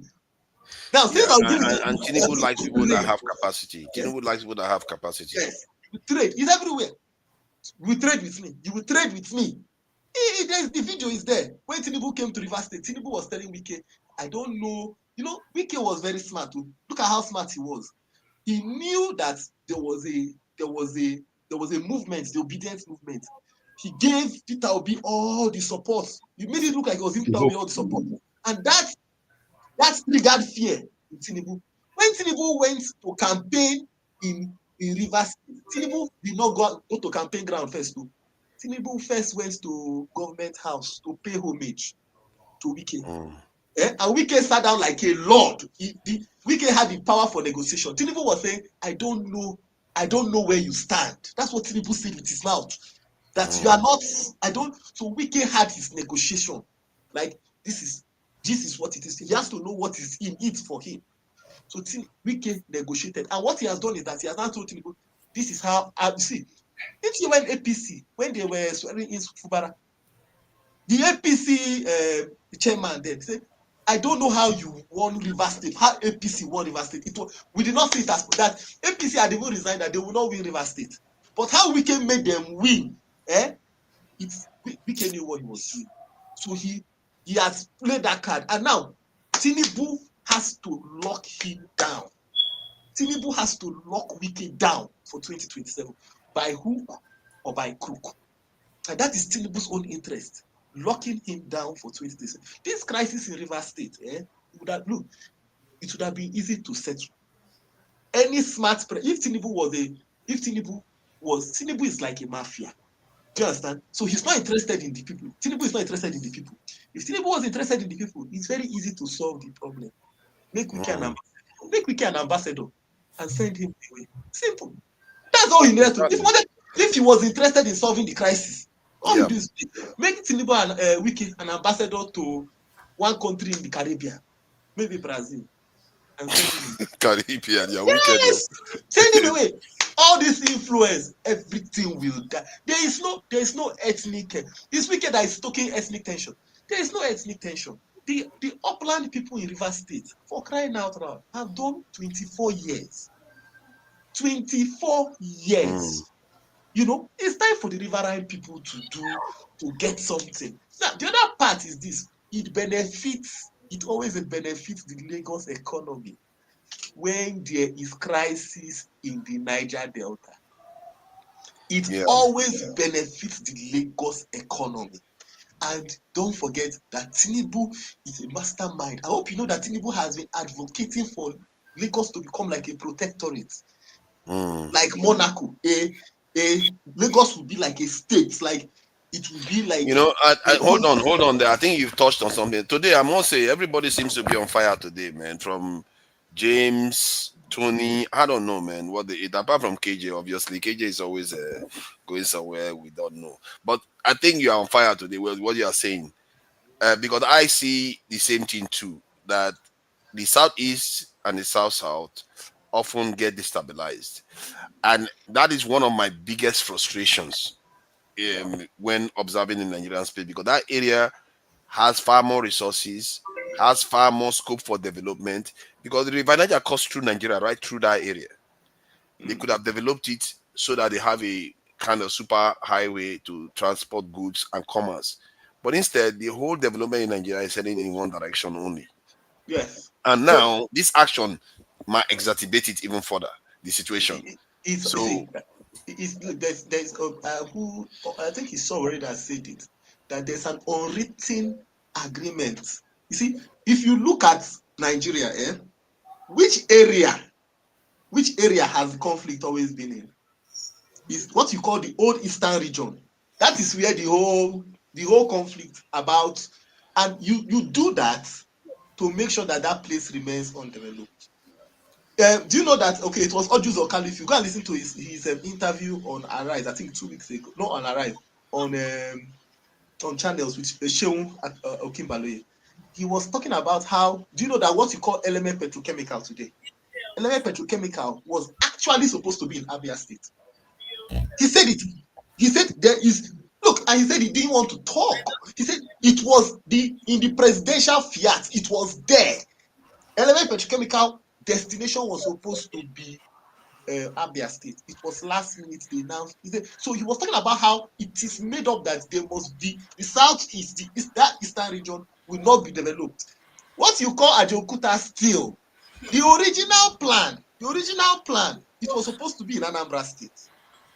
The original plan, it all made up that. So there is a, and unfortunately, you have a generation in Nigeria that still live in the 1966 age. Do you understand? And those are the people that are still ruling. They don't see, and what they don't seem to learn is that Nigeria is becoming more undeveloped. You know, the more they pursue that agenda, the more the country is becoming more undeveloped. But their pockets are getting fat. That is the truth. Their pockets are getting very fat, but the country is becoming more undeveloped. Now, on Tinubu's decision to send for Bara package, it is a blunder. But do you know why that blunder is happening? It's because good men, in quotes, the people you call good men in Nigeria have decided to work for mafias. Osibanjo work for mafia. The president, what is his name? Attorney General of Federation. It in quote that he has been a very good lawyer, but now he's working for a mafia. You have to do the mafia's bidding. And so they are trying to twist whatever they can twist to make sure that it aligns with what Tinubu wants. But it is clear that what he has done is wrong. It is not only the judiciary, even the churches. You see, when you start taking money from politicians, at a point in time, you don't have he who pays the piper calls the tune. And Tinubu knows that, you see, money is like paper. If money will buy your loyalty, he'll give it to you. You know, he'll give it to you. So the truth is that thing, what Tinubu has done, in essence, you see, if we were in 1960, and many people have, Dr. Ruben Abati has been sounding the warning since last 2 weeks. He has been sounding the warning that this present crop of politicians, They don't seem to learn that they are taking Nigeria towards what happened in 1962. But the judge said it this week. That's what they are doing is people don't seem to learn. They are taking Nigeria towards what happened in 1962, and it was what happened in 1962 that was a catalyst to what happened in 1966. So because of power, these politicians don't care. And what you are not ever supposed to do is to bring men in uniform close to political or administrative power. Money corrupts. The moment you introduce them to it, they will not go back. It is happening in Mali. It is happening in Niger. It is happening in Burkina Faso. They will not go back. Do you understand? So the Tinubu, they are blinded. I know Showore said that the best thing that he's happy about it because can I say something, please? Let me just land on this thought. He's happy about it because he expects the Nigerian people. I cannot look genuinely when I listen to Showore today, I can understand what he wants. He wants the Nigerian people to rise. If you read Machiavelli's book, The Prince, the truth about it is that if the Nigerian people, if us, the Nigerians, don't rise up in this situation and take our country back, like Dati said, you know, when Tinubu was elected, Dati said that Nigerians are not ready for democracy. If they can't rise up and take their country back, you will see that maybe some strong men will rise up. Yes, please. Okay, you just hold on. There was one statement one lady made on it's from Port Harcourt. He says they've been telling us that the reason why the roads are not being done in the south was because the land was bad, but it's not true. It's not they found out the truth now that they've just used that to underdevelop the whole area. Very true. So Nigeria, the person who made that statement is Hilda. Hilda made that statement because they've been telling the rivers people why they can't get to the riverine area is because the soil is not good. It will cost billions to make road. Unfortunately, or fortunately for them, Fubara now have made roads to those communities that they said hitherto they cannot make roads too. Now, but here is what I'm trying to paint a picture for you because Nigerian people are not going to wake up. I'm sorry to say this, and I'm telling you with all full sense of responsibility. They're not waking up. They are gone. See, if I was the sole administrator, I did my village house, they try to see how Garigo they go do my children. You can't make sole administrator for 6 months. Let's play the devil's advocate here. You think I'm going to leave that office after 6 months? No, on the 5th month, I'll begin to look for what I will investigate to find out. No, you will stoke. KJ, you will just stoke violence. It's simple. That's what I'm saying now. You will just stoke violence. You have many cards you can play. You can even start that violence, or you can even, if you don't even want to deal with violence, you can say there is corruption here. You found out that billions of naira was taken, and you want to invite EFCs to come and look at it. Okay, while they are looking at it, nobody will give power back to the man, and that's why I say Fubara, for whatever. I like people who are quiet, but you see, Igbos have a proverb: if you reach the place when they see ghosts, if you don't see ghosts, at least your body will shake small. You understand what I'm saying? You at least you will get what they call that thing? Goose pimple. Goosebumps. You see this kind of hold on, KJ. You see that proverb doesn't make sense. No, hold on now. I'm telling you, these kind of proverbs are not like. How do you know? Hold on. Okay, go ahead. If you go place when you're supposed to see ghosts, see ghosts, at least you will get goosebumps. Okay. Now the reason why Fubara decided to play dumb is that you don't know Wike is. Wike dealt with orderly. Wike dealt with Amechi. Wike dealt with who again? There are about 3 or 4 of them. What's Omeha? Okay, and you think Wike will not deal with you? You didn't. You see, my problem is that the man even fought alone. It's not only coming to make statement. No. KJ, let's not. See. At least you have gone to consult with these people who are. Fayose warned him. Fayose warned him. Fayose warned him. Don't offend Wike. If you offend Wike, you're on your own. You warn him well. Say don't. KJ, I don't even want to accept that warning because that warning means that Fubara will keep quiet and be carrying the money of the state and be given to him. No, I thought he will have gone to consult with these people on what to do. At least Amechi is not a novice in fighting this man. KJ, this is the afternoon of the battle. Don't judge yet. This is this River State matter. It's not. We are not yet in the night of the battle. No, we're just beginning. We're just warming up. This battle, we are just entering 12 noon. Dexter, you know that the EFCC has a case against Ubara. It was about to be picked up. No, so, yes, when he ran to the River State house and house. They can come to him now and say, you see, we don't. You see this thing, you will go to jail. No, but they've tied their hands. They've tied their hands. Remember, they said that he was not removed. He's suspended. So he's removed. What is suspended? He's removed. No. You can't remove a governor now. Come on. You are kidding. Forefathers are kidding. There's no law that says they are allowed. Forefathers, they there. Make you there. He's not governor now. He's not governor now. He not be governor. You don't even know where he is. This is he's in Delta State. He's in Delta State. Some say he's in Bayelsa. No, either Bayelsa or Delta. I think he's in Delta State. It's not in River State. Who is saying that? In River State. Why would he go? The army went to the government house when he's still there and blocked it. He lives in government house now. Listen, what I heard, this is not this is from the grapevine, that they are going to present something to him, say, see all your crimes, see your life history. Yes. You sign now, resign now. Just make you just resign, JJ, and then you can go free. I will give you soft landing. I don't have a clear thing. What's going to happen? You see, what's happening in Nigeria presently? What Tinubu has said. Listen, I think Nigeria is on its way to a big reset. That's what I think it is. And you know what Tinubu has done. He has set a very bad precedence. It is necessary. Who will press the reset button? Who is going to press it? No, it's Tinubu that will press the reset button. He will reset the system. He will reset the system. You know why? Nigeria set up a very bad precedent. Because let me tell you one of the problems with Nigeria. We cannot cherry pick. Unfortunately, we are in a position where now we cannot actually cherry pick change. Because Nigeria's change cannot just be politicians. Do you understand? The change in Nigeria is not just for politicians anymore. The judiciary is compromised. We're in a position right now in Nigeria whereby all Supreme Court justices actually should be sacked. That is the truth. We are in that position right now in Nigeria whereby all Supreme. Did you hear Jonathan's statements today? Jonathan said it that. But nobody has power to sack them now. No, Jonathan said something. He said that the problem, can you wake up? He said it's easier to wake up a man that is sleeping than to wake up a man that is pretending to be sleeping. So if you have a man that is pretending to be sleeping, you know this man is pretending to sleep. Will you go and wake him up?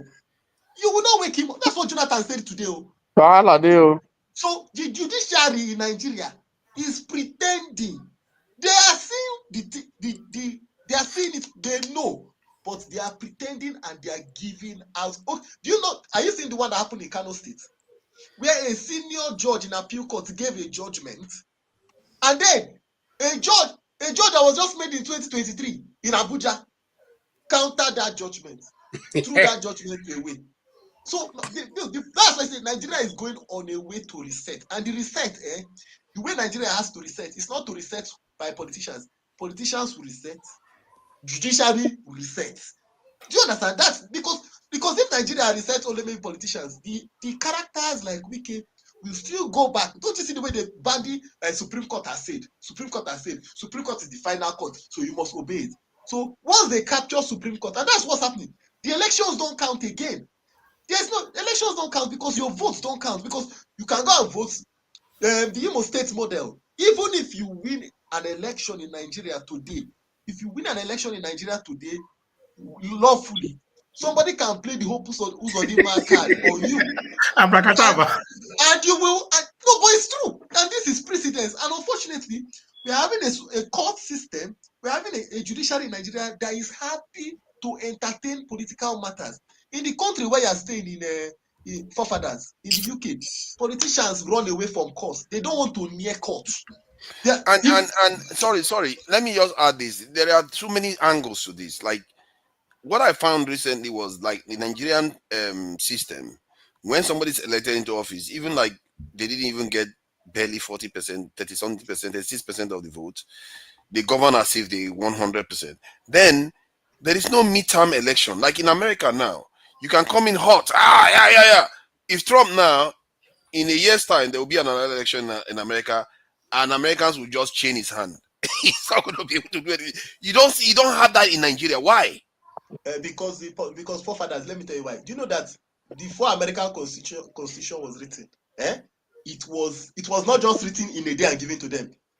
That they went to Europe. Yeah, but I thought we were running an American system. Why don't we have a midterm? No, forefathers, we were given a constitution. We did not write our constitution. Before American constitution was written, it took like 6 months. People were preparing. They got some of the best documents from Europe, from Rome. Hi. That's how they gave us the worst of the worst. So, but they gave us the worst of the worst. What happened in Nigeria is that they did. Who gave you forefather? Who gave you? Yeah, our Mumu leaders now that went and gave us a foreign. Which Mumu leaders? They went and copied Oyibo national anthem. Copy and paste. The one that did this thing, because look, in America they have a midterm process whereby if a president is behaving like this, you see the Nigerian people will step in and shut him down. They will shut all these lawmakers out. When I read about American heroes like Hamilton, man, I sat down to myself and say, I don't know anything. If you see the idea this guy was churning out on how, to make sure that the society is governed in a way that everybody will be equal before the law. You ask yourself, is this guy a god or something? But we have the same men. Question we've been asking is, where is Wole Soyinka all this while? No. Let's leave this Wole Soyinka issue. Let's leave it. Wole Soyinka is compromised. All those people are compromised. So all those where people are the leaders? Those are not the leaders you actually have in Nigeria are the unsung heroes. Ganifa Wemi was fighting a battle in 19. No, let me see. Look, all these things. See, where you sow a seed, unfortunately, when you sow a seed, when it comes out, you can't stop it again. This Tinubu saga would have ended in 1999. The same Femi Falana that is against Tinubu today is the one that went to go and defend him. Are you seeing it? He did not know that the thing will come back to bite him. Did he know? That's why you don't stoke evil. You don't stoke evil anywhere. You don't stoke it. Ganifa Wemi had nailed Tinubu. Tinubu was not supposed to enter office. He had nailed him. He had brought up all his shenanigans. He was supposed to enter office. It was Wole Soyinka, Femi Falana, that went to court. Femi Falana is Wole Soyinka's, Fawemi's close friend. And the truth about it that if Obasanjo had put his leg down, the truth about it, the Supreme Court would have done the right thing. But the Supreme Court was, look, that's why you see that book that this man wrote, Dele Farotimi. It is true. It is true. That thing he wrote. The Supreme Court is compromised. The signs are indicating that what he wrote. It is completely compromised. Those guys are politically exposed. Has anybody heard from Wole Soyinka, Professor Wole Soyinka? He cannot say anything. He's been quiet now. He's indebted. He is indebted. Go and answer go answer one man. One man where he is. He's indebted. Wole Soyinka is indebted to in the same way. Sorry. Let's bring in Mr. James. Thank you for dealing with him. Gentleman. He doesn't say anything. KJ, I love what you did. Thank you for putting him right. He came in and was trying to bully. What's his name? Can you imagine that? You gave it to him, and that was good. Oh, look at that. Can we try to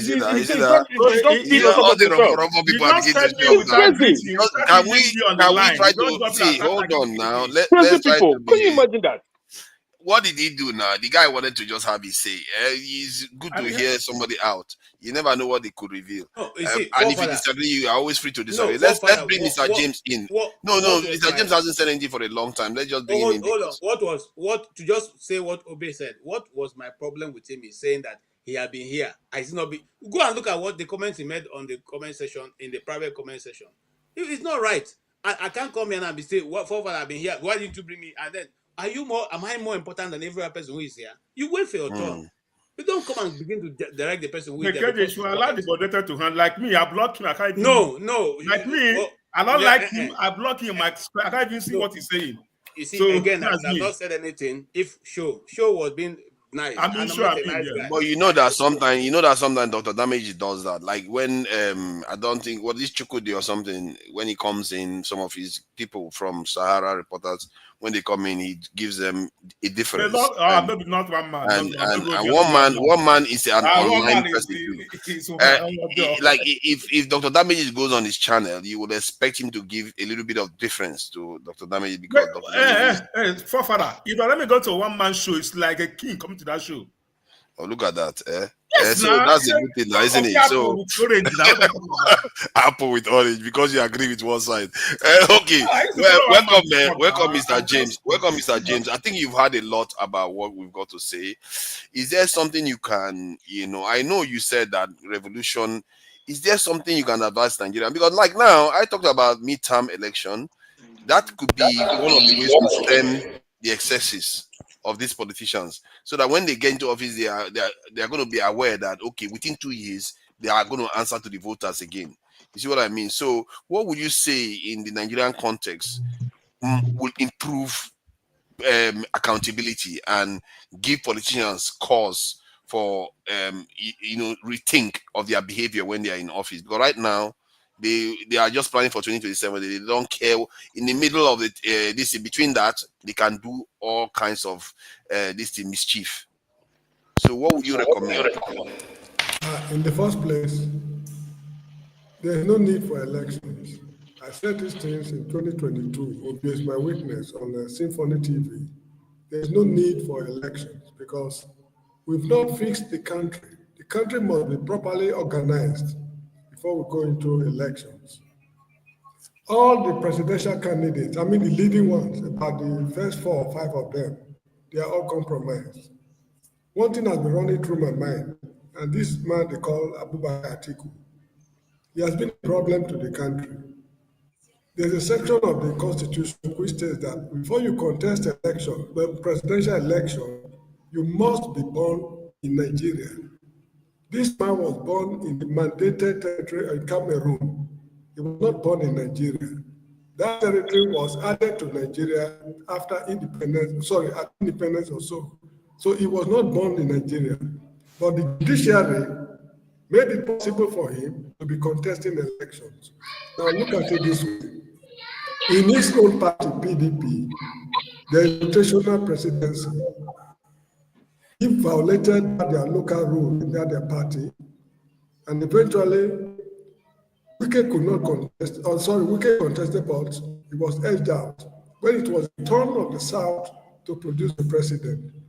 That thing caused a problem within PDP, and that problem is what metamorphosed into those legislators who defected, who supposed to lose their seats.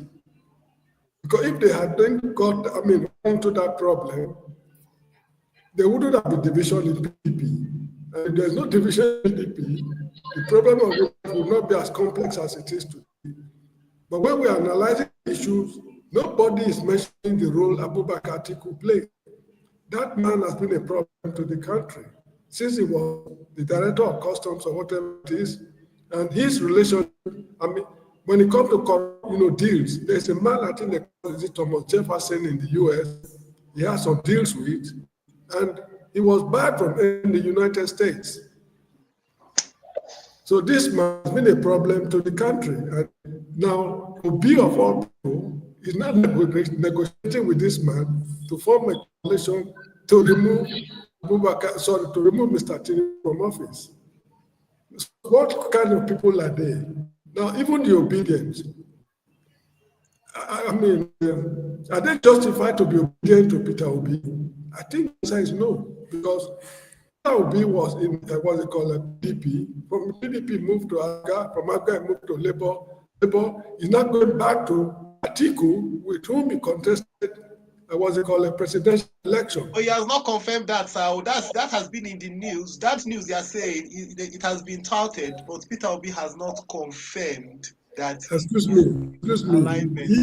He has been moving from one party to another. Ideologically, I think that's not ideology. That's why he was able to work with Abga. He was able to work with PDP. He was able to work with Labour Party, and now he's nowhere to meet. So what exactly is he standing for? Is he a socialist, a welfarist, or whatever it is, a capitalist? We do not know. All he needed is just a platform to run. That's all. Good. So this is why at times, although I do not support any of the candidates, but people like Showore, who has stood his ground from the word go, I think people should listen to him. Because for me, I'm not prepared to cast my vote for anybody. This man they call Bola Tinubu, while they were fighting for so-called democracy, people believed in them so much that they think they will take the people to the promised land. Now, what is the guarantee that the present pro-democracy activists, when they get to power, they will not be worse than Bola Tinubu? So this is the situation we find ourselves. So what we have to do is to reorganize the country. This present constitution we are, what we're working with was drafted by a few people. There was no constituent assembly or constitution drafting committee. So this is just some brainless people who put pen on paper to plunge us into this crisis. So we just have to organize the country. That's the way out. There's no need for election. Absolutely no need. If next election, if 2027 election is free and fair, if 2027 election is free and fair, as I always say on this program, put me before the firing squad without trial. If the next election will be free and fair. So what is the need of conducting the election? We need to reorganize the country, or we pack up the country. This is not the first country to scatter.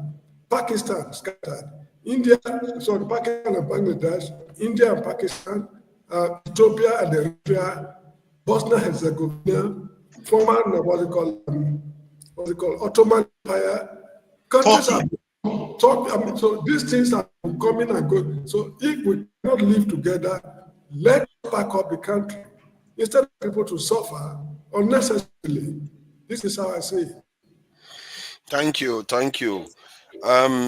Yeah, this thing without election, I don't know, because the election has never been about really consulting the people. Let's face it. Because if you are consulting the people, the 45% that didn't vote for you, you should still listen to them anyway. It's often about giving the people the idea of continuation of power and having a say in it. And because before now, what do they call it? Power of conflict of succession. It tends to cause a lot of problems for many civilizations. As a matter of fact, part of the advantage Yoruba had over Africans was because before then, Africans often had massive wars of succession. Anytime, like the Mali Empire, the Songhai Empire, they always had and it cost the nation so much. When the elites fight, it's crazy how societies are formed. Whenever elites fight, the nation suffers a lot. It's really strange. But there are not that many, but yet, if the richest fight in that country, everybody suffers. If you want to dislodge them from power, the nation suffers. Look at all the nations that have gotten rid of their establishment. It often takes a massive revolution. There's something about the way our societies are formed that leads for you to remove the top. A lot has to change. But when you want to deal with any other group, it's easy. But when you want to change the top, a lot, it's like the top, somehow when they get there, there's this incumbency thing that makes them hard to dislodge. I don't know what it is. Maybe it's something we need to understand a bit more about. Sorry, let me just chip in a bit. Somebody on the comment column is saying I should profess solution. The solution is the Constitution is not working. We are organizing ourselves the way the white men organize themselves. We are not Europeans. The Americans, they all migrated from Europe to America. They went with European ideas, customs, and traditions. We are not Europeans. They cannot become Africans. If you bring them here to live the way Africans live, they will run into problems. During the French policy of assimilation, they wanted to create white men out of black men. Here in Senegal, very close to where I live, you see them, they drink wine, coffee, after having their supper, they try to imitate the whites. but they still do the things black men do. They go to native doctors. They marry, they have concubines. They do on European things. So for us to move forward, we the educated people, I'm not excluding myself, we the educated people need to sit down to find out how to govern ourselves. We are no Europeans.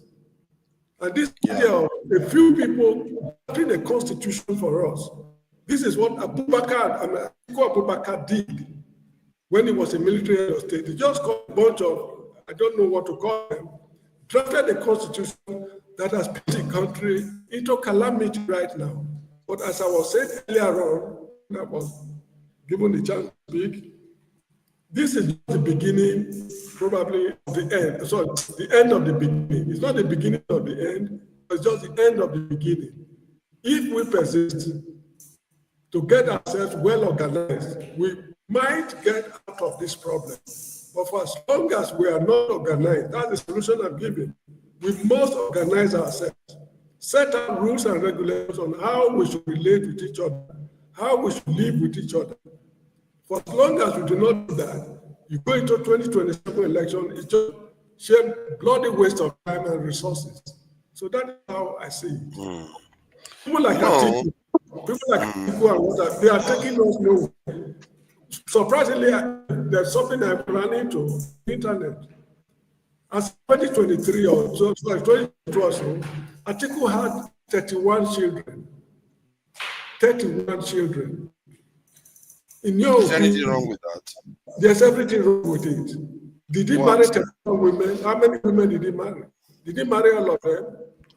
No, not necessarily. I guess maybe he did. We don't know that. Do we? We should not encourage. And each of his personal life out of it. Some of the best leaders. Some of us want many wives.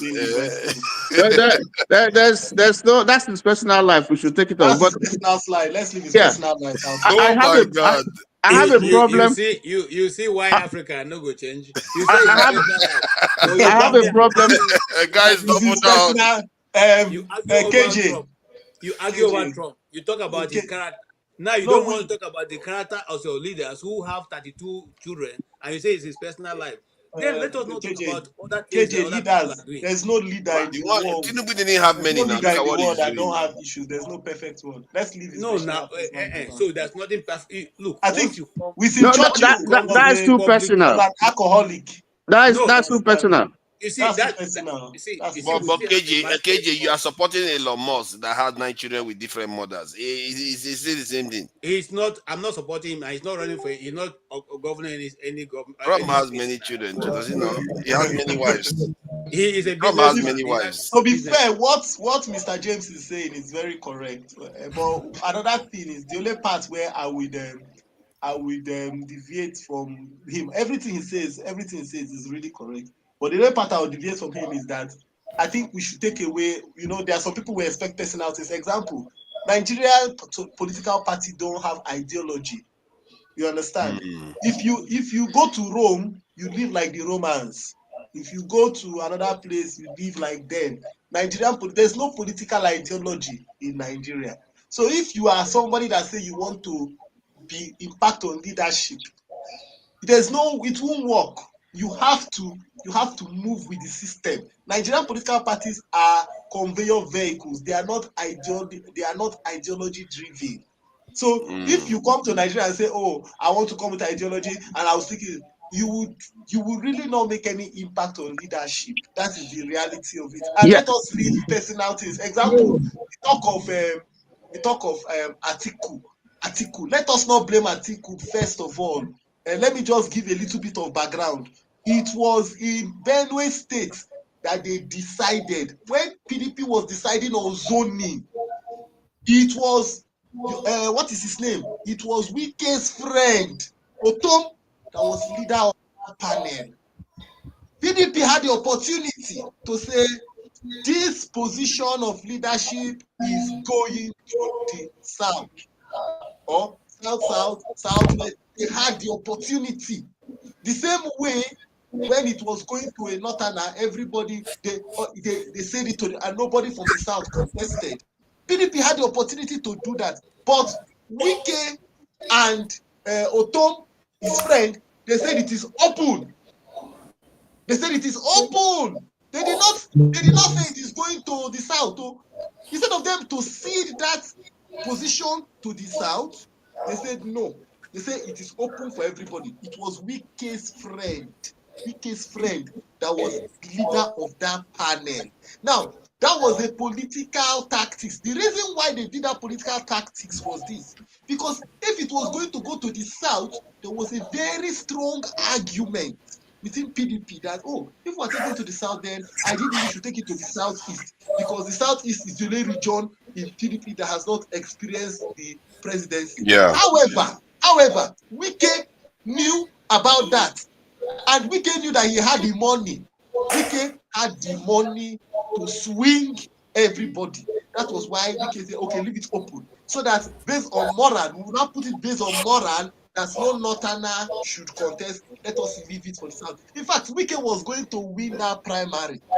Wike was going to win that primary until Tambuwal did his Maradona move to make sure that Atiku won. So let us start the way that Maradona move is what breaks because Mr. James said that Maradona move. Maradona move. It was the same Maradona move that he moved that they said let them not zone it. That was not the same Maradona move. He said let them. The reason why we can say let them not zone it is because if they had zoned it to the south, based on moral, PDP would have said, "Oh, it will have been southeast, right?" It would have been southeast. Wike knew about that. He knew that, so he played. Let us make it open. Then, based on moral, we'll fight Atiku. We'll fight Atiku off. And Wike was hoping that, okay, since Tambuwal was in the mix, Tambuwal will split their vote. So let us not paint it as if one side is this thing. And let us not paint anybody as if the person is the problem. Atiku was instrumental in making sure that Obasanjo did not get a third-term agenda. You understand? So let us not I don't support Atiku. I'm not supporting it, but let us not demonize anybody. But that's that. Atiku also has a blame. Atiku also has a blame because if he had declined, one with the clout that he had in PDP, if he had decided that no, I will not run, let us zone it to the south. Okay. Let's try to keep it. Hold on, Mr. James was speaking now. Hold on now. Mr. James was speaking. You know he doesn't like all these rough of the. Let him finish. Then when the DC get heated, then we can carry on because we don't have a lot of time. We have to end in 3 hours anyway. Yeah, maybe go ahead, Mr. James. Maybe I got Mr. Dexter slightly wrong. If I'm wrong, please kindly correct me. Ideology is extremely important because we all talk about Obafemi Awolowo today because he made it clear that he's a socialist. And there's only one area actually he distinguished himself, and that is education.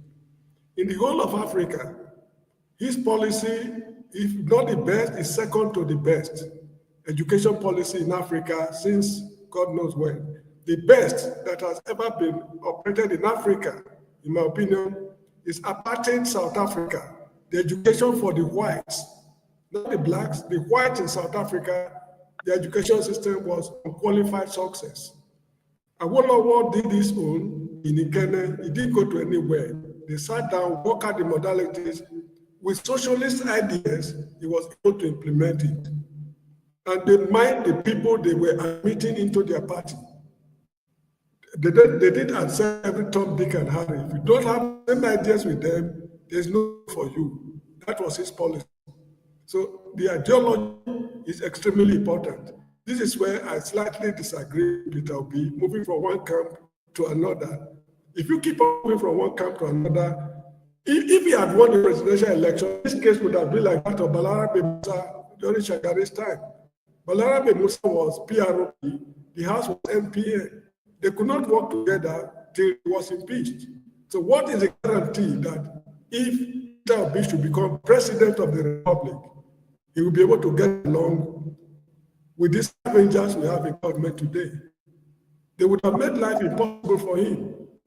So this is how I see it. Maybe I got you wrong. Please kindly correct me if I got you wrong. But ideology, like I said, I agree with you. I completely agree with what you've said. And I agree with what you're saying. All I'm saying that it's very difficult in a system whereby the rules, there's no rule. Nigeria is a jungle. It's just like if you are doing guerrilla warfare. And that's what I'm trying to say. If you go to a place where there are gorilla, it's just like when America went to Vietnam to fight the war. America couldn't win because that was guerrilla warfare. America was going structured, structured and organized. The Vietnamese were going, they had tunnels under the ground, all those kind of things. So in Nigeria, if like now, sir, if you with ideology go to contest election in Nigeria, you will contest for, even if you are the best candidate, though, you will contest for maybe 20 years. It will be difficult. You may actually win. Actually, see the thing about the electorate are not ready. no, it's not. I think it depends on. I think no party has planned it coherently. Because was it somebody that said it earlier on that the person that where their wealth is accumulated slowly, they are the ones that their wealth go longest. It's like that. You have to build. Most people it took time. Like in the case of Russia, 14 years altogether from the beginning to when they took over the country. It took 14 years, and but we don't have consistency. We keep jumping from one party, and I think that's a valid criticism from Mr. James that this P2B jumping from one party to another just shows that there is no concrete ideology following him. He's just following the people that want to remove this establishment right now, which we all want to do. It seems like that's the only ideology, which you can argue that it's a valid point. It's an argument. It's an argument. I'm just dreaming though. Whether this is a dream or I don't even know. Wike is still PDP. What of 2027? We see Wike, because right now Wike have hijacked PDP already. PDP is on his palm. All right. What if you see Wike running against you with 2027? It's not going to run. It's not going to run. I was on. You're not. I don't know whether he's cooking some kind of this. I tell you because he's still PDP and now he's in charge of PDP as it is now. He's not. The truth is that Wike is not done. The idea of him being in charge of PDP is an illusion because Wike has burned bridges already. If you listen to Bode George yesterday, Dexter, Tony wants to say something. Tony, they have no raise your hand. Tony. Yeah, what I just wanted to just to add something to what James said. The problem with our political parties is that yes, true, they are not ideologically based, but you have a fusion. Usually in every party you have those who are in the center, you have those who are a little bit on the left, you have people on the right. So what you have in our political parties, even though they don't have clear-cut ideological leanings, okay, but you do have within them, those who make up the parties, people who hold different ideas as to how, a nation should be run. So that's what you have. And the reason is because we don't strictly, the way you have in other places like in America, parties that are ideologically based. So when you see people moving, it's just because, you don't have this ideology, but that doesn't mean that they don't have a vision of what where they want to go if leadership is thrust onto them.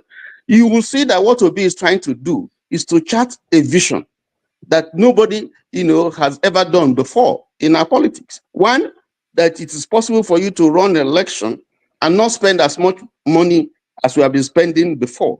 And two, whether he means it or not, but he has come up with issues. There's something you can associate with him. When you talk about Obi, you say, what does Obi stand for? You can say A, B, C, D. Now you can't find out with some of our politicians or parties, if you ask. For instance, if you ask me,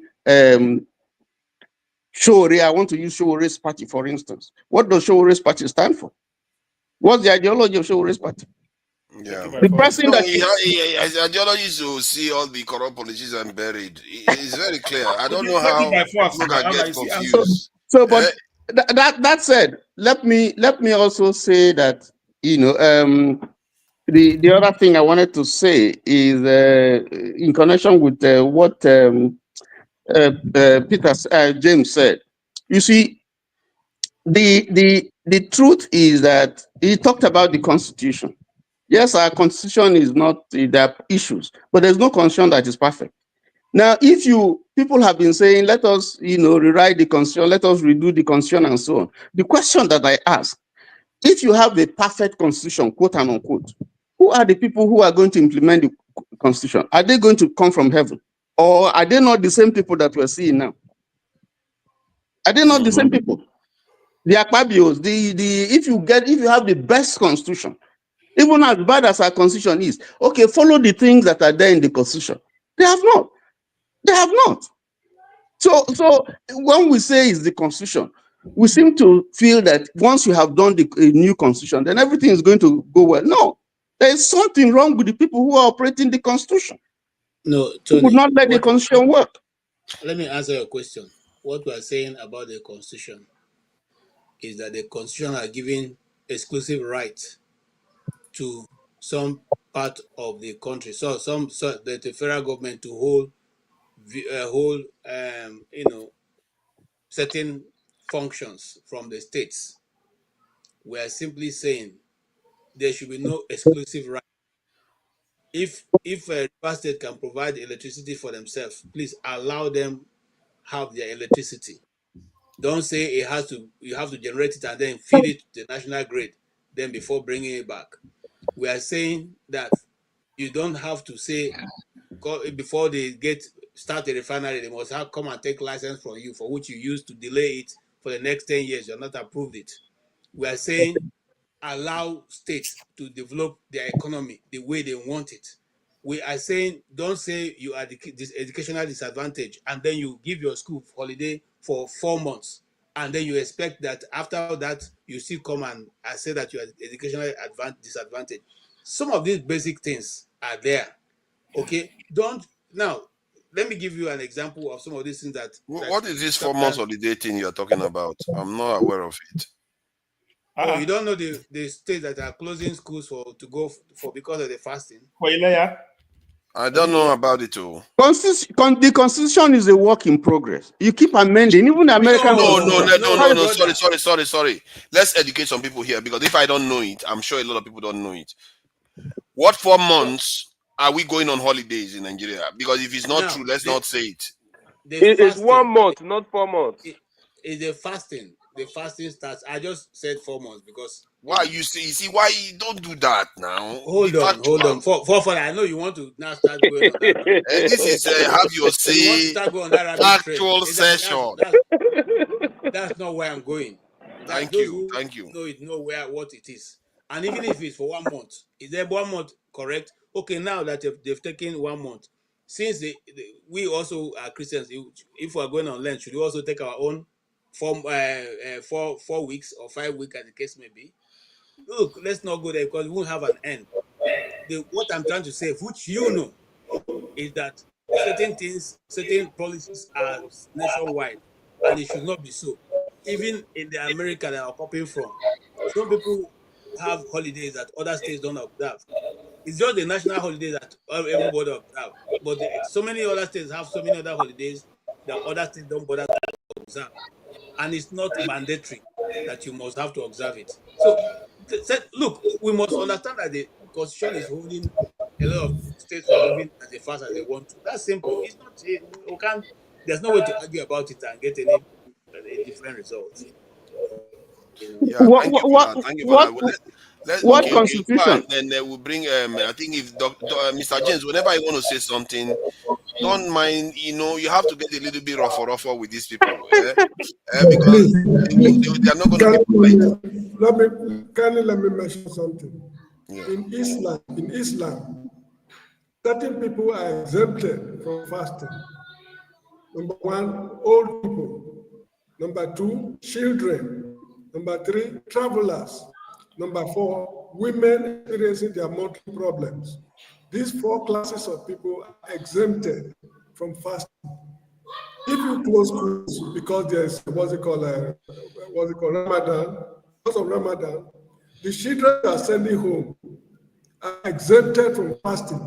They can eat at home to their satisfaction and go to school and return. They have not violated any principle of Islam. So that is just they Who are will just teach them? Who will teach them? The teachers when they go to school? look. The If teachers. if you are fasting, you need not broadcast it to the whole world that you are fasting. You pretend as if it's okay. You see, fasting is recommended, but it's not. I mean, it's obligatory in Islam. What is fasting? What does fasting do? What does Excuse it me. make me hungry? Certain people, as I've said, are exempted. Like women experiencing their monthly problem. After the fasting period, after your cycle is over, you can now fast at your own pace. So teachers can go to school and fast at their own pace if you want to fast. Now, if the teachers who are sitting at home because of fasting, they are not going to school. Don't they work at home? Don't they take care of their domestic needs at home? Father, what a benefit of fasting, Steph? I'm not even the benefit of fasting. No, excuse me, here in Gambia, where I live, it is 90% Muslim. 90% of the people here are Muslims. We still go to work. You get the point? On Fridays, they work half day. Be Ramadan or every Friday is half day. This fasting period, I'm at work at the moment. Close, but I'm still doing my personal, attending to my personal needs, academic needs. So it doesn't necessarily mean that if you are fasting, you should close school. These guys they have no agenda for the people. This is why I'm quarreling with them. When I was in Egypt, the people there, they are Muslims, just like the Muslims in Nigeria. They are highly educated people. Master's degrees holder in Egypt are surplus. So what is the problem with northern Nigeria? They have the mental capability to go to schools. And if they tell you what those guys in the north are doing with their brain, you will marvel. Majority of them have memorized the Quran from cover to cover. If you give them enough pen and paper to reproduce the Quran off head, they can do it. So with that mental capability, they can do quite a lot of things. But their politicians are dragging them down. They're just pulling them down. Jonathan Goodluck built a lot of schools for them. All schools today are ruined. So what are we talking about? Forefathers, I just want to just keep in one sentence there, if you allow me. You see, Nigeria is a federal republic. We have federating units, and I think that even by that definition, states are allowed. They have some autonomy to run, policies to govern the way they deem fit. So I don't understand this argument. If they choose that they want to close their listing for 1 month, that's their business. I mean, people run if it's okay for them. They should run their states the way they want. That's the whole concept of federation. So I don't think my brother, the problem is for government schools. That's a state for government schools. We have today. For government schools, I can do as we want. How come Tinubu can't remove this man from power now? That's the problem. That's what I'm saying. If we are running as a federation, if we are running as a federation, and the states have some autonomy, they should be allowed to run their states the way they deem fit in line with the Constitution. So we have to. These are part of the contradictions that you have in this system. This is the Federal Republic of Nigeria. What's a federation? It means that they are federating units, and the units have some autonomy as defined by the Constitution. So if they decide to do so, long as it doesn't interfere with the other parts of the country. So if they decide, for instance, to make laws to govern themselves, it should be within the ambits of the state and the purview of the area that the law covers. So I don't see anything wrong with that. It may not sound nice to you, but if they so decide and the law approves it, there's not anything wrong with that. Look, my friend, the problem is this. If you say that they should organize themselves the way according to federal law, that is fine. But remember that these terrorists we have today, these headers and what's it called? Destroying the whole country today is a direct product of illiteracy. When Awolowo declared universal primary education in the West in the 50s, where were they? The Igbos, there was no such declaration, but through personal effort, family initiatives, they tried to bridge the gap. What was created in the West. What did they do? You get the point? It is because they refuse to educate the people. That is why they are running into a problem today. In the whole of North Africa, if not for the problem in Libya, they are at peace with themselves. They are also Muslims like the Northerners. I mean, Morocco, Algeria, Tunisia, and Egypt. If not for the problem Libya had with the West, the whole of them were, they are prospering. So what is the matter? What is wrong? North Africa is well ahead of most. So, you need to go to North Africa, because at least I've been to Egypt. The people there, they are as westernized as what's it called, the Western people, or they still practice their Islam in their own way.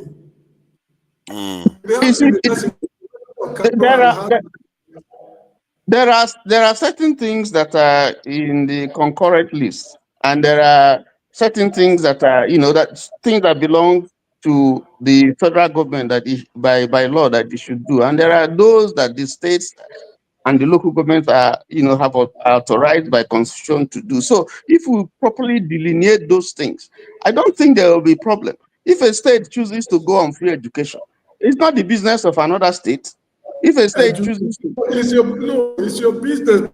You will not know peace in the South. You will not know peace as long as... No, actually, some states do free education in Nigeria now, while others don't now.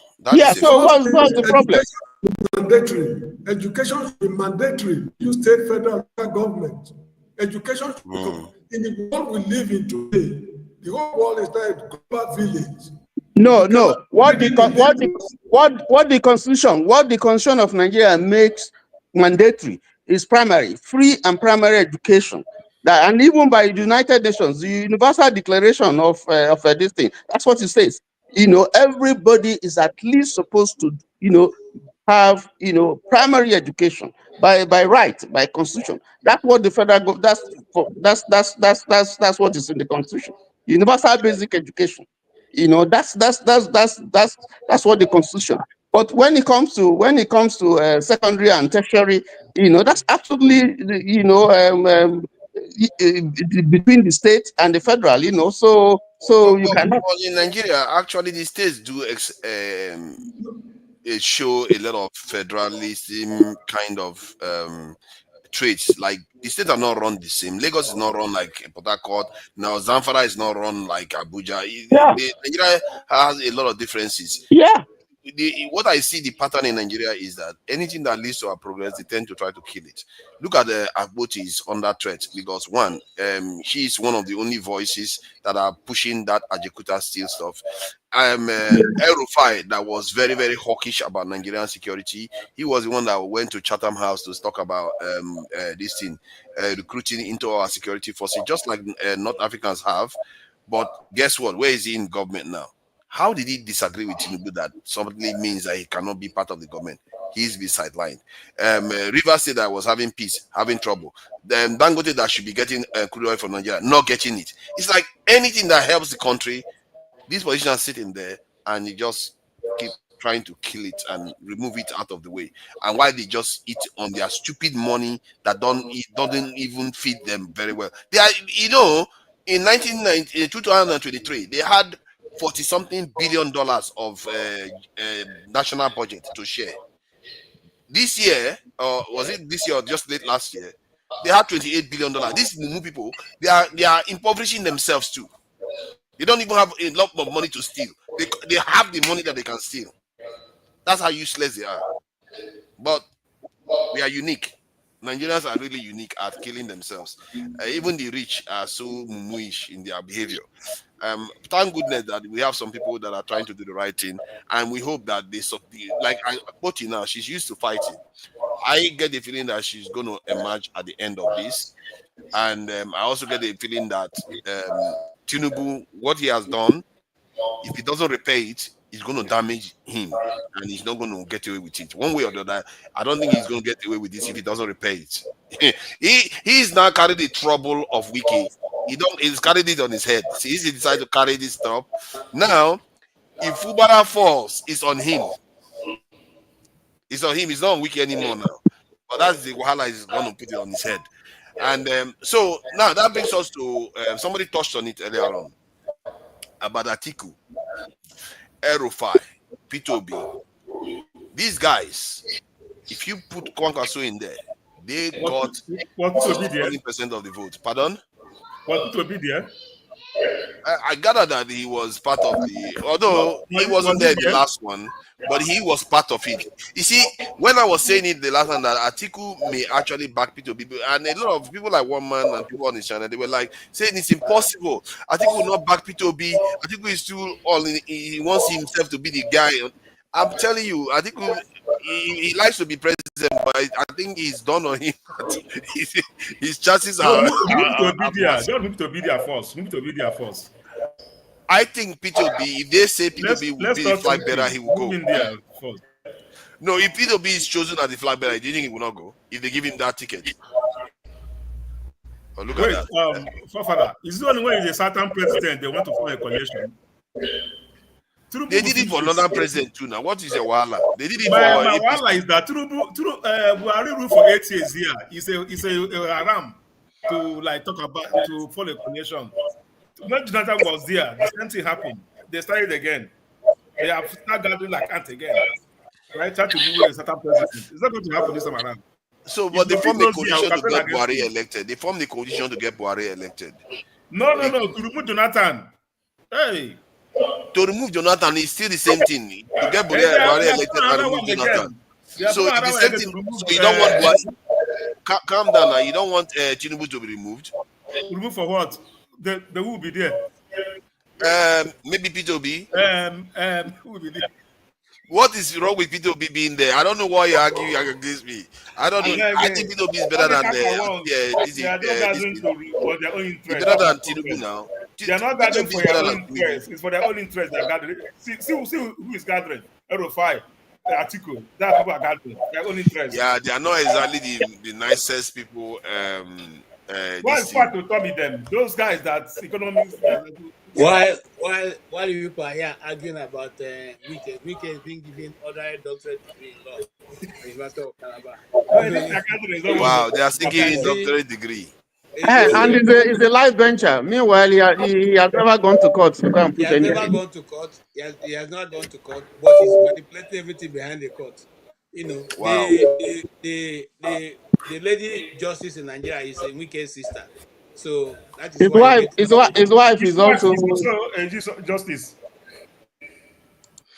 Did anyone see the video of the Nigerian soldiers that got that were executed recently? I think I was informed that the video was not very nice. They were executed by terrorists in Nigeria. I don't think you should see it. I saw it, but I didn't look at the video. I can send it to you if you want.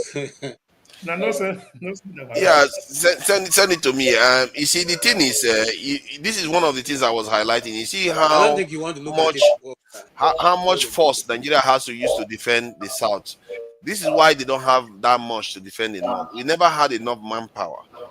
And people are saying we have enough. We should. No, we never did. Because if nobody's in the South, who's going to protect the oil pipelines and all this stuff?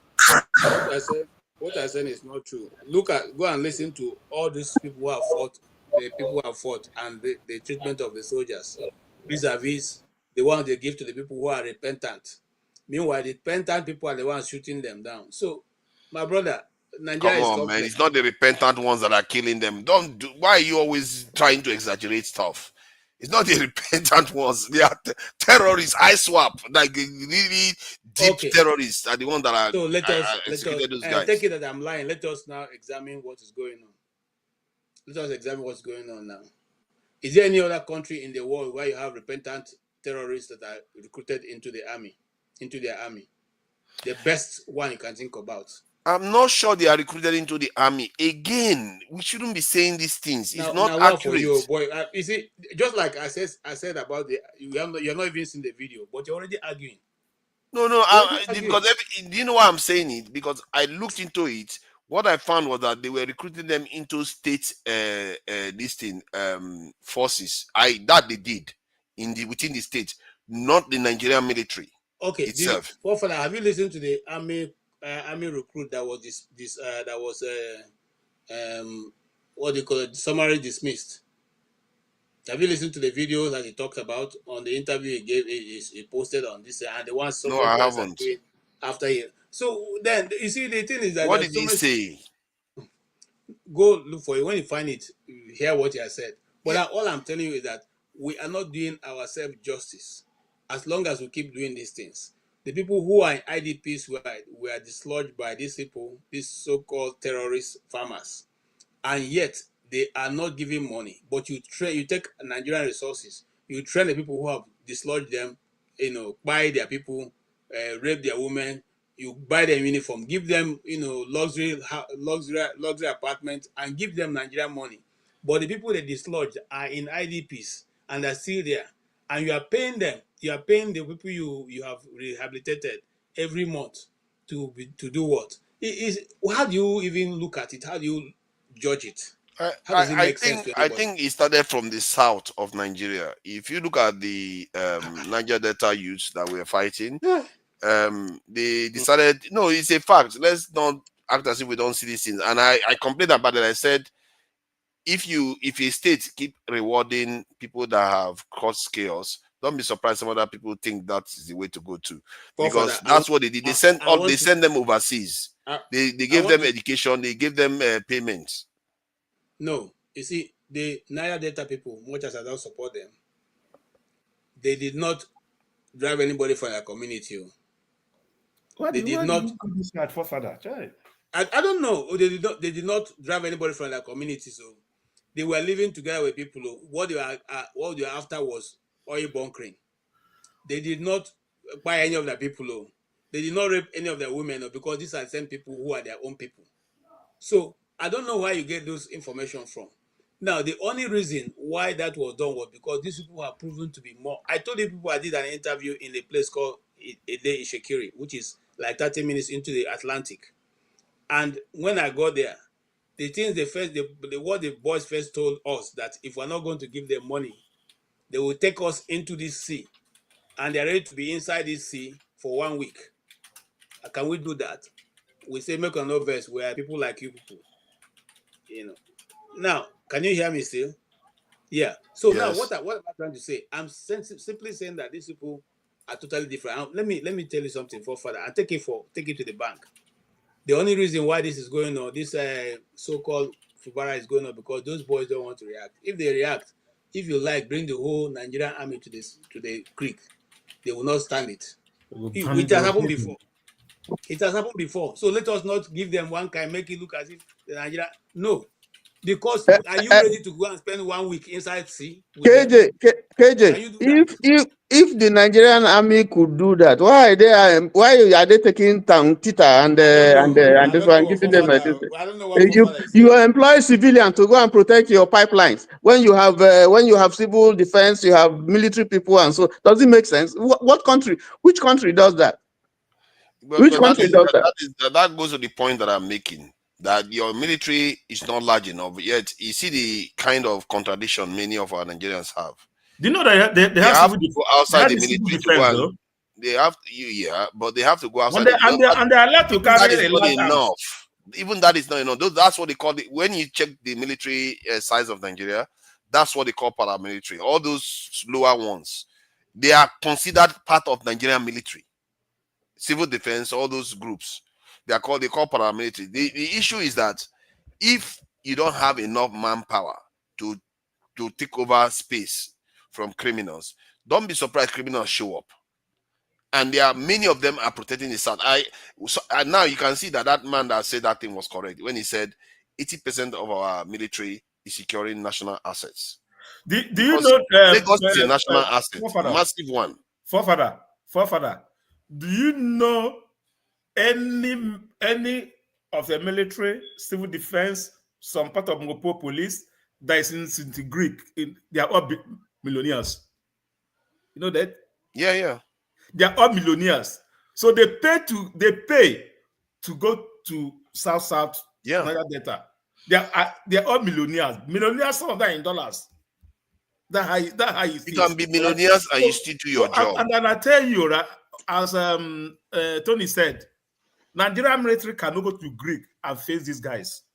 It's going to be bloody. These guys is not what Boko Haram have. They have though. Boko Haram have Chakabula, cock and shoot. Those guys have what you call to face the Nigerian military. Thank you. Yeah, if they face Nigeria, if they face those people, if those people fight them outright, it's going to be hard to defeat them. Let us go back to the reason why Yaradua opted for amnesty. It's not because of the security advice given to him by the British this thing. He said to go by himself. He was told that if you go there, people are going to just go and embarrass yourself. So let's leave these things. You see, there are certain things we don't talk on this air because all of us are. And stop comparing Boko Haram and Niger Delta. This thing. They are not the same thing. They are not the same at all. Of course, they are not the same thing. Nobody said they were the same thing. You just said it, you know? No. I said they are the same in the sense that if somebody commits crime and they defy the state's orders, and in the end, the way to resolve that crisis resulted in them compensating those people, don't be surprised some other people do it. Something similar, defy the state and expect to get rewarded by it. Okay, I want to ask you a question, Forefather. What is the crime of the people of the Niger Delta? There were soldiers that were killed. Civilians lost their lives. Why were the soldiers killed? Because there was a conflict that the militants believed that they should give them, which is a fair thing, that they should give them a share of their natural resources. When was the last time you went to the creeks, the Niger Delta Creek? Been a while since I've been to Port Harcourt, so have you been there? Have you been there? I don't know why. Why do I have to go there? I don't understand. KJ, you are going too far. KJ hasn't gone there. I don't know why he's talking. They are not been the creeks. Have you ever walked in the creeks yourself? Forefathers. You know why I'm asking those things? I went there. I wept. Look. People wake up in the morning. I've seen that too. They have nowhere to go to. They don't even have water to fish and drink. The fishes are all gone. They are surrounded by the ocean.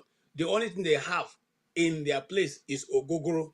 Ogogoro they drink there. You see, that's just cliche now that people like to spend. And by the way, hold on. See you see now I take that personal. You went too far. Because that's the kind of stuff. Hold on. You went too far there. You see, you are trying to put words in my mouth now. That's what you do, and I don't bring that Ogogoro talk here. The only thing open to them is that because they distill it. That's the only thing they can get. There is no land to farm. There is nowhere to get anything. See, don't do that. See, hey, sorry. Let me finish. All of us are listening. The contest you are trying to push now. That's not where No. Let me deal with KJ, please. Why you not letting me deal with KJ? No. You can't let him say something that you interrupt me not to reply to him. Wait, that's you are playing defense. Before you reply him, don't do that. Let me just ask you a question, Forefathers. Okwama community is being ravaged till now. Do you understand? Okwama community was raised down because there was killing of Nigerian soldiers. Are you aware that in Yobe State, Nigerian soldiers were executed on TikTok? In Yobe State, just this week that passed, Nigerian soldiers were executed openly on social media. Oh my God. Where is the question? The question is this: how come Yobe State was not raised down? That community in Yobe State where the military. You were not born. Can you finish the question, or you're going to keep repeating it so that you get the answer you want? The question you are talking about, apples and oranges. Okay, you are supposed to ask a question so that I reply to KJ. You are playing defense now. You are being disingenuous. Okay, you've asked your question. Let me answer it now. One, the people that did this stuff in the Niger Delta is considered to be people of Niger Delta. The people that did this stuff in Yobe are considered to be ISWAP terrorists. There's a slight difference there. These people range all over the northern part of Nigeria.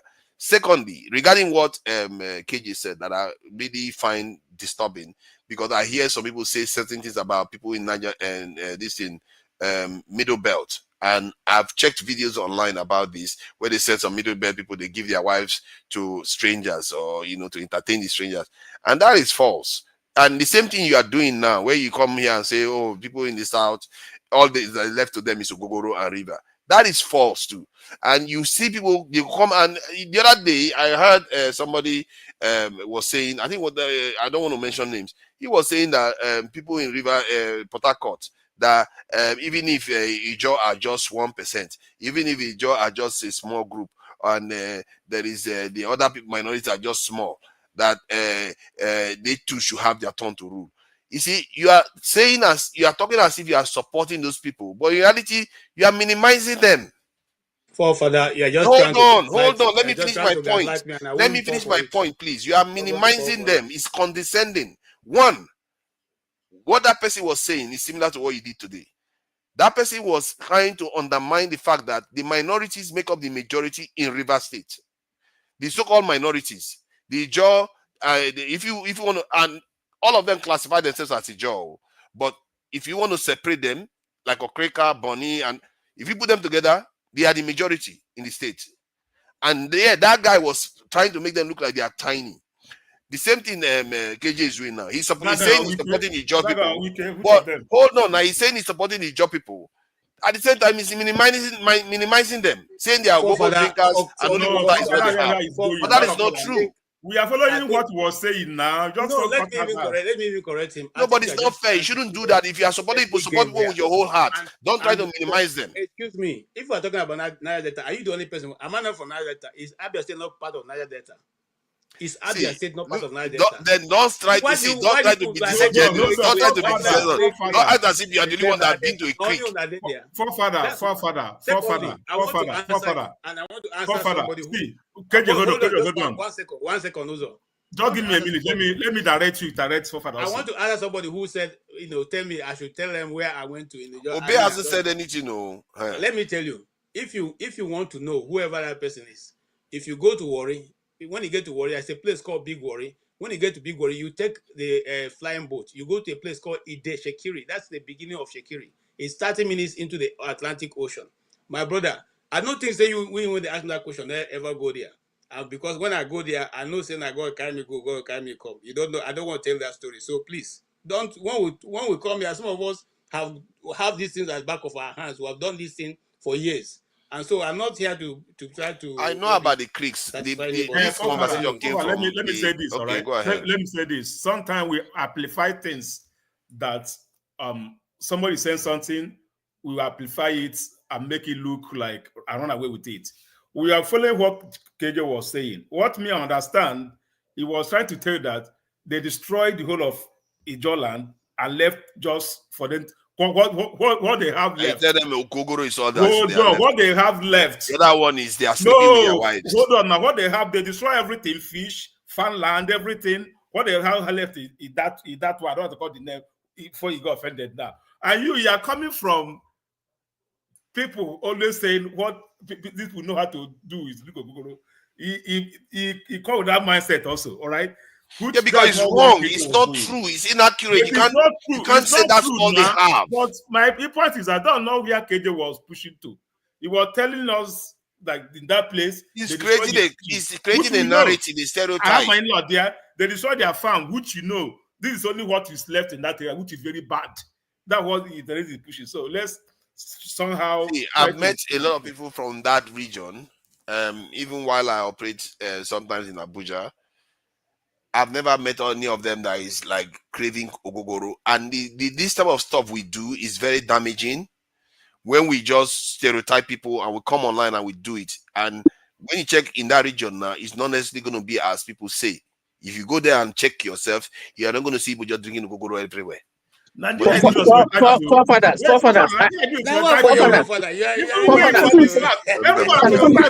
See, that they've started though. They've started now. Forefathers, I think Uzo has who said that? They didn't say anything about Igbo people. Nobody. If anybody dared to say something about Igbo people, like, oh, Igbo people are doing this, you people are going like, you hate Igbo. No, Igbo phobia. They will say that Igbo phobia will never end. That's what you're going to do. If somebody says that. So it's not nice. It's not nice to be minimizing the people. So, foreigners, I don't think that KJ was trying to make a derogatory remark about his jaws or his nose. I don't think that is what he's saying. I think what he's trying to say is that they cannot Look at fish. They somebody can't that is drink from there water. now. What the person is agreeing. The person agrees. The person is from there. You can't you can say one thing without trying to stereotype the people. Yeah, so let's leave that. You know, if you do, if that offended you, I'm sorry about that. But I think what is the point he's trying to make is that the environment has been totally degraded. That they can't do anything. There's nothing. They can't drink water. They can't fish. You just as a drink. Oh. And Hey. nothing. You know, so I think You see that? You see that? so, You see this? You see this? Mr. Rofo is here now. He's doing it again now. that's what he's trying to That's the drink of the drink. not The girlfriend with the shark, oh, not be small. Nigerians drink every weekend. Let's face it, Nigerians drink every weekend. They go for wakekeeping and they are drinking. so That's what Nigerians do. and the Ogogoro is not peculiar. Ogogoro is not peculiar to just alone. Thank you. No. Because like it's Look a at that, look at that. one man answered them. People man they eat the dog. You know other people answered the name. They don't eat the most dog in Nigeria. In my You can me, say they I live, want- I want to they ask live there with forefather. I mosquito. want to There's ask so many forefather. things they live them with. Forefather. Not only with them. in my place, Forefather.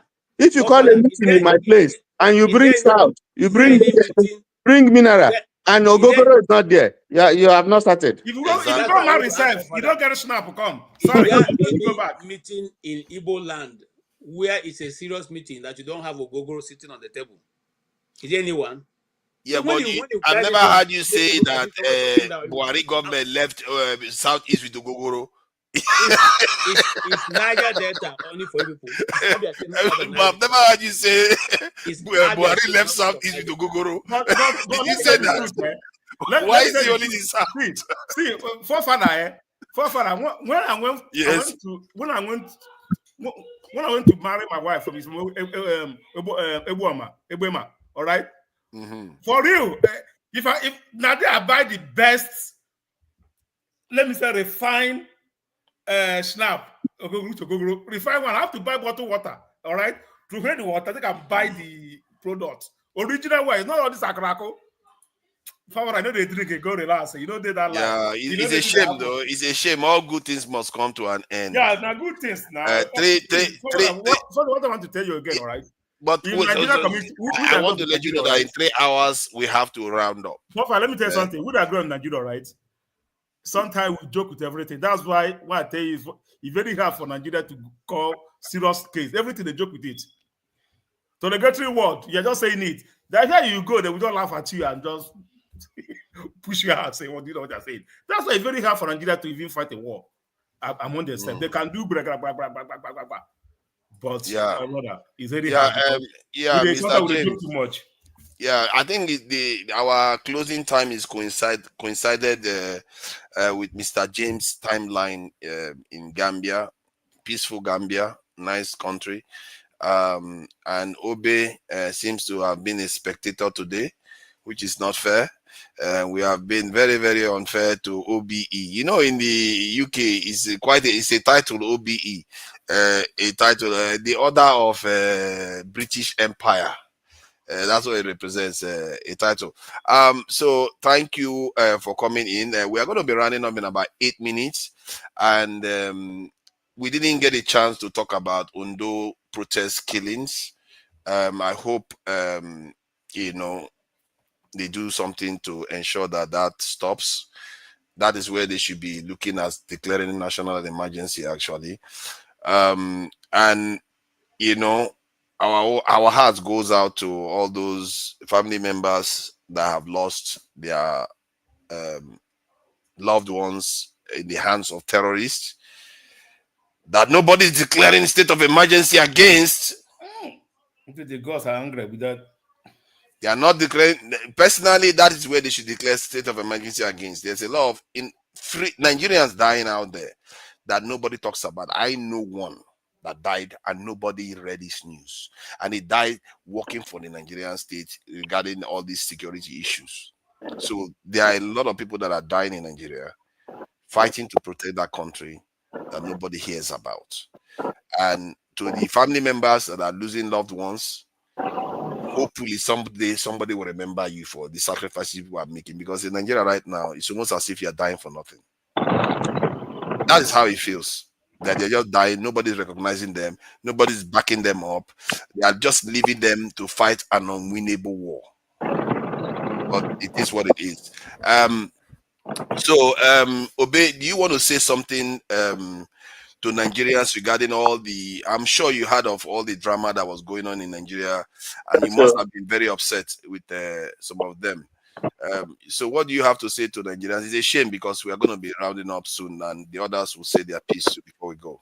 Yeah, it's very unfortunate, anyways, and we tend to like just putting our hands, seeing this country begin to unfold and like folding up. It's like from one atrocity to the other, and it's like they just the Nigerian populace had now been so used to it that they just allow everything goes. I could see the resistance during the military rule. It's even more than now that you have a Jagaban who looks health-wise not even strong, can do and undo, and nobody talks. It's like the juju he's using on us is just getting away with it. Who is this guy called Wike that is just making enemies all over the country and is surviving it because he got a ministerial position, and everybody just fold his arm and relax. Then you look at the issue of NYSC, a lady who was just voicing her own frustration. At the end of the day, does it mean that this approval of this money has already been approved since and they were not being paid? Why? Nobody investigate. It will just pass. Everything will just pass. That is the reason they are doing more, because everything is passing. Everything is just passing. That means they will just carry hammer and just hit whatever, and the so-called PDP cannot hold that Senate House to ransom so that thing will not be passed. All of them will just keep quiet because prayers have been sent to their emails. It's very sad that if I heard earlier in the day that my brother had to go and take the passport of his citizenship of his country because he had vowed not to do it before, but out of the frustration, it's gone that far. People like us, we already do get ours and hold it and begin to stop the embarrassment of green passport everywhere in the world. It's so unfortunate, and we just like we now like caged people. I remember when I was in university during Babangida must go. I could imagine the whole country was sealed down. Where is NAS today? NAS has become another political environment where they just settle them with money and NAS just keep quiet. Instead, all of them are doing Yahoo. Everybody's surviving, doing online business, that they whatever TikTok thing, and they think that is life. Let me tell you guys, we're not going back to any country. There's no country to go back to. I'm telling you guys, there's nowhere to go back to. We are going to just be here at the end of the day, because each day unfolding is getting worse. They are just deteriorating as the day goes by. That is exactly what it is today. For you to declare a state of emergency in the same ideology you had fought against in all your life and said, no, this is not right. And you are there now, you are doing it, and you are looking and nobody can do me anything. And nobody could do him anything. And it just passed. Everything is just passing. My brother, we are messed up. We really messed up, and it's rather unfortunate that you can't even fight the system. I was in Nigeria in February. When I got there, you look at my Ondo State, it just turned to one Agbero, whatever. Every structure that Obaseki had built. When I was in Ring Road, I was browsing on Wi-Fi. When I was in Ring Road, I was browsing on Wi-Fi. I said this thing is existing here, and people think that it's to dig gutter to build road that is infrastructure. Everybody just the guy priority was making the state looks like what's supposed to be. They don't understand that. Thank you. Instead, they came back I'm now. sorry you didn't get a chance to express yourself very well. It's unfortunate. And next time, what we are going to do, because I feel like we can say all these things in 1 hour. We can say it in 3 hours. We can say it in 11 hours. It's interesting, isn't it? Because P.S. Morgan can host a show for 1 hour and a lot can be gotten out. So But in my own case, I feel like in the case of Nigerians, we probably need to have longer conversations because there's a lot of things a lot of us overseas have to say, and we don't get a lot of chance to say them while we are busy dealing with our daily life. So I will be looking for a way to extend the session, even if it's on just through Nigeria, because there is a program to ensure this is like PS Morgan professional. You do it, you close out. That's how it's meant to be.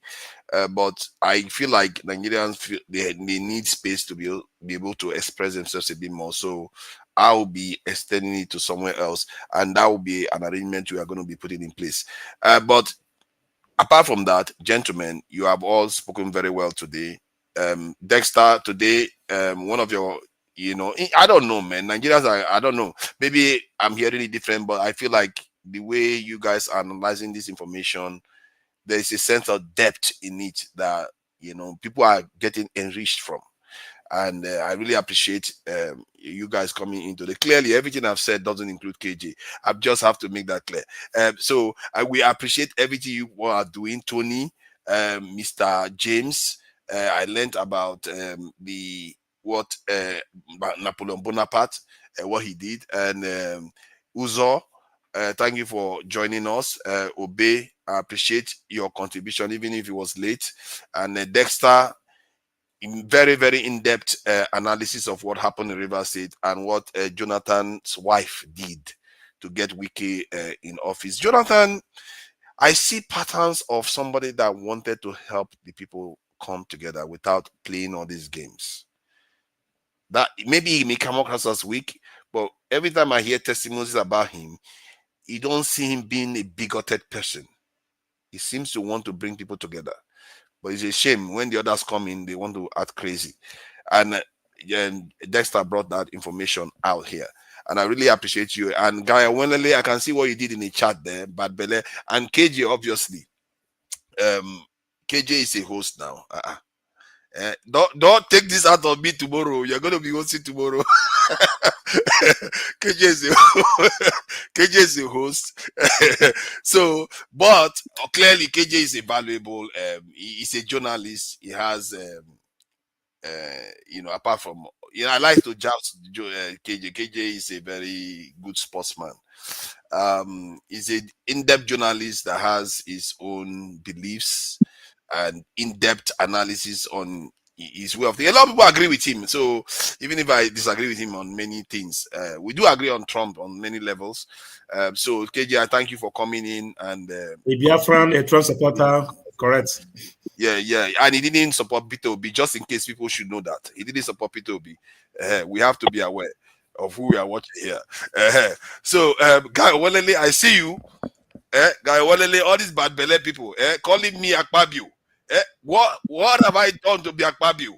All these bad belly, this is the chat people. I'm going to see you guys. I have to close out for now. Till next time, guys. Goodbye and God bless. God bless. I'm not a God bless person, but be blessed by the Creator. All right, let's put it that way. So it doesn't look like I'm Christian or anything like that. Depend with your God. Depend with your God, man. Yeah, God bless is a good thing. Actually, I don't think it's a good thing. Yeah, depend with your God. Whoever your God is, religion. He should bless you, isn't it? He should bless you. Yeah, whoever your God is, He should bless you. The Creator should bless all of us and hope that we'll do better. Anything you call it. Look at them calling me a If it's a computer, it's your God. Let it bless you with information. Yeah. Till next time. Bye, guys. Take care.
turn.